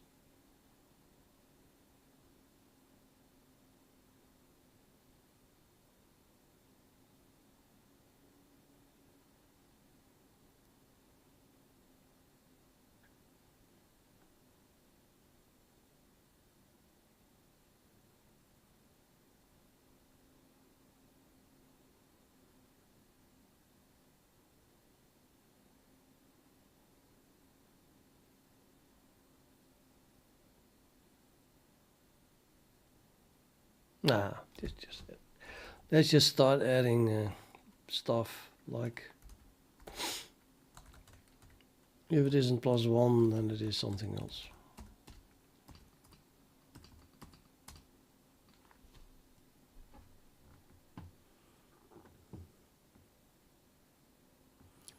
Four is by visible by 2, so I think we got it. That was the one that went wrong.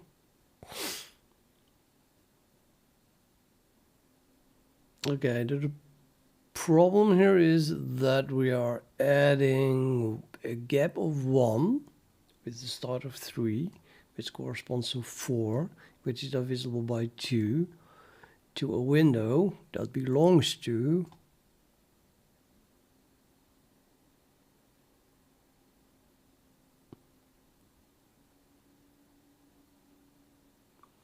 prime 3.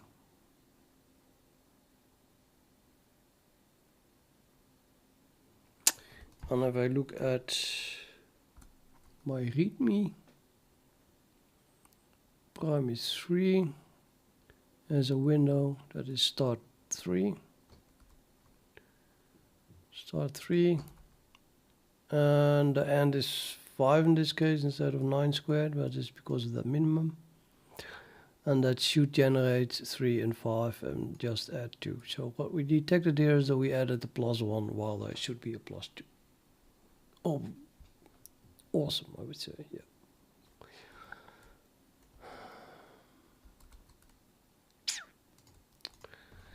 But then why?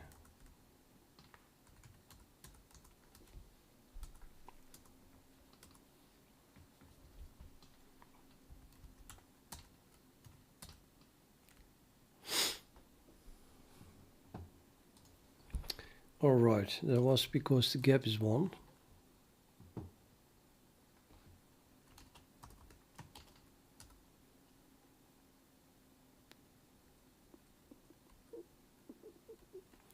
It would be nice to have this in the beginning of the function, so I can go over the function,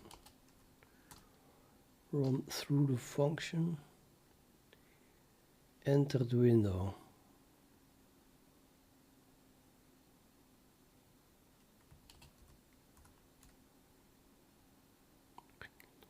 Completely lost it now. Do an L minus, and that prints that. Okay, I'm just going to do a few L's here. Added, I could do, let's say,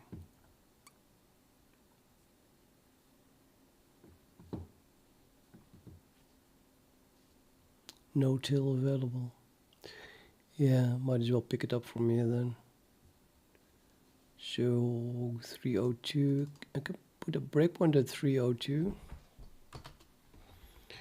And then continue until it prints the last thing that it printed, entering window 3. Run from the beginning, yes, and that's window 2. Continue, continue, continue, continue, continue, continue. That's it. Entering window 3, no till available.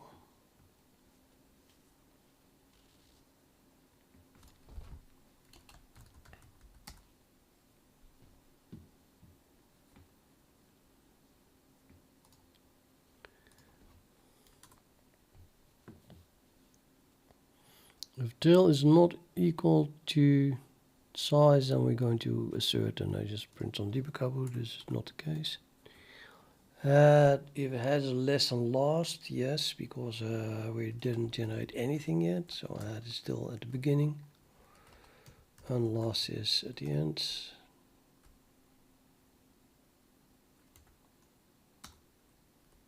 And now we're going to get the gap from the previous sieve, and that should return 2, apparently. Should it? No,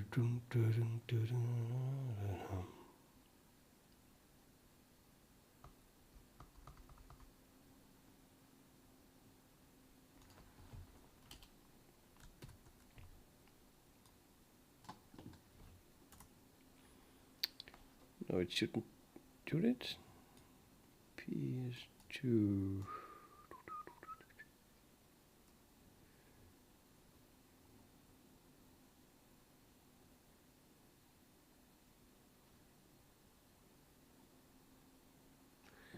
Actually, it shouldn't.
Yeah, and so on and so on. It's late. I have to go to bed, so I think I'll continue tomorrow.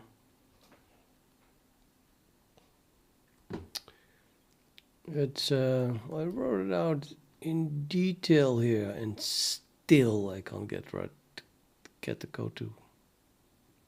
Still I can't write the correct code. It's unbelievable.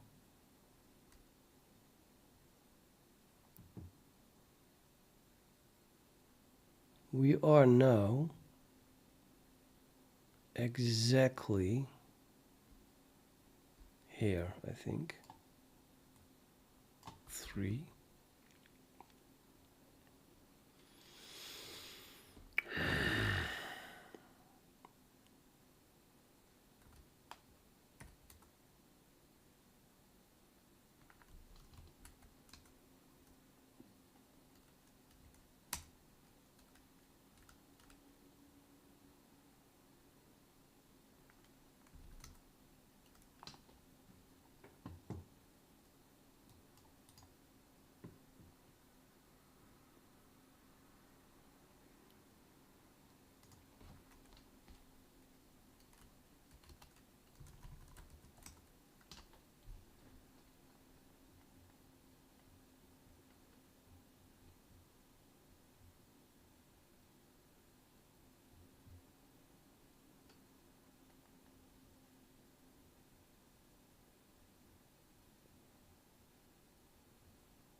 Right. If I would be reading it from here, I would detect a 10. But we're not detecting the 10 because we are boarded on the 9 already here. It's a 3 squared. And the 10 is like the first thing that tells us that it is a 2. So now I'm not following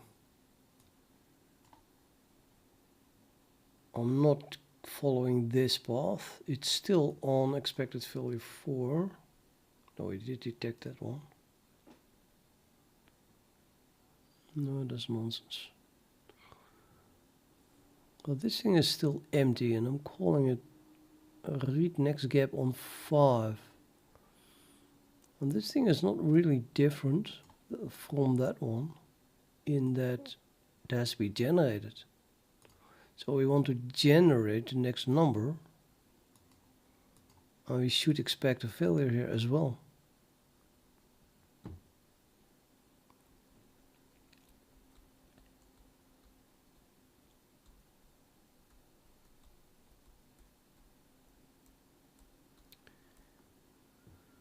So this one would generate +2 correctly, but this one doesn't.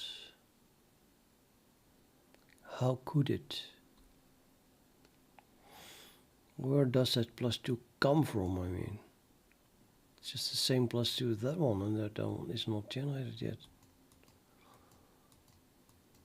I think I'm just completely missing the detection here.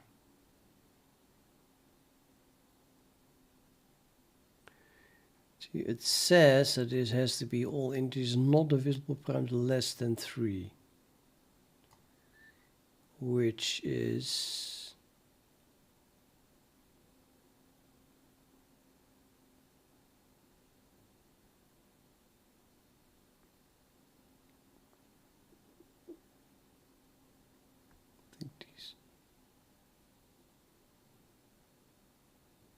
that is this list.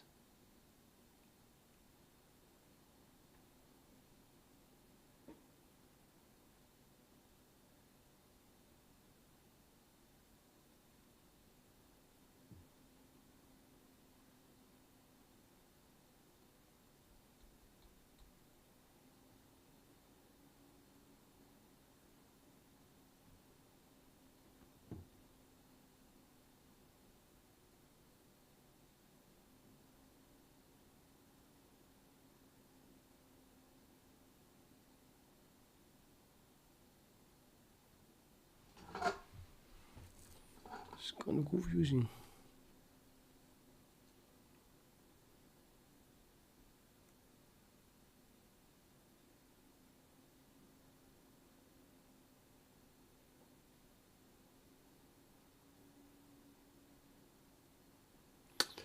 Yeah, maybe I need an expected failure as part of the window then. So the window itself could have a expected failure of 4, while this one has an expected failure of 10. And currently I'm storing this. I'm storing them here. I can create this. I can create a 10 from here. Yeah, it's not even that easy then, right? I mean, this is like...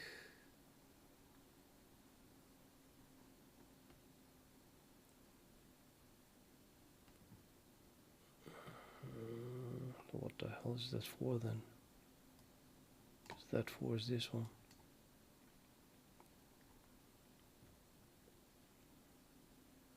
It is that one, is it? No, it's not that one. Yes, it is. No, it is not. It's that one times 2. Right, the beginning.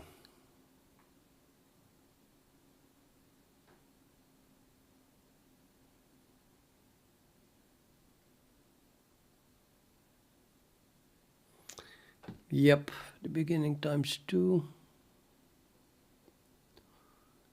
And that would be corresponding to the window 1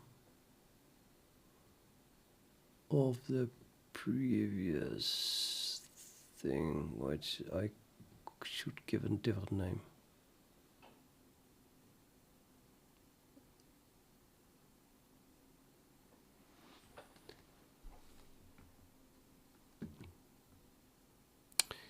So, for example, the next one here. This is 6, should be skipped because that is equal to 3 times 2. That is not working.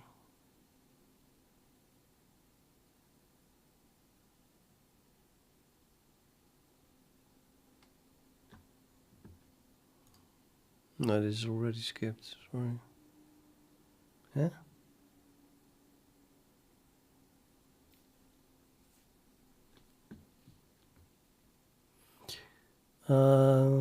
Yeah, I'm just going to add 2 here, I think. So that's the 9 should be skipped here.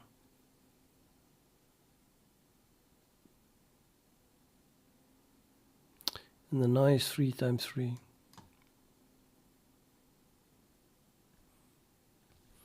So it is this 3 times that 3, and then the same 3 again times that 1, and so on. So this thing could produce a list of expected values for window 1 from window 1.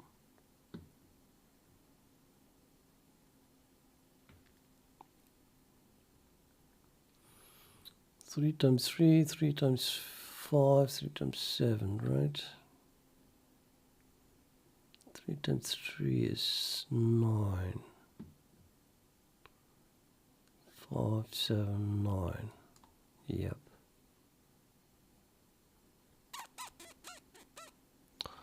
And here we have 2 times 2 is 4.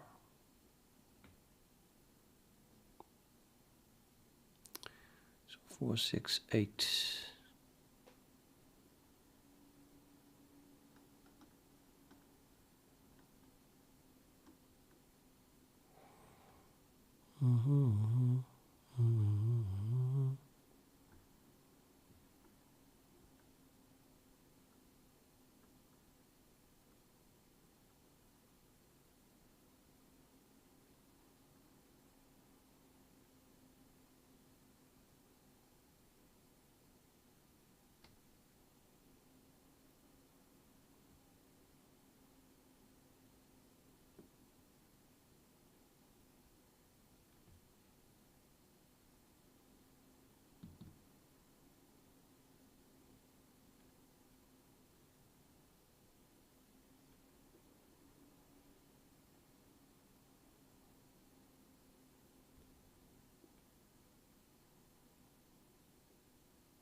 Yeah, that's too much work. I'll continue tomorrow. Surprising. This is surprising. I thought I was more finished than I am apparently. Might still take 2 days more before it works.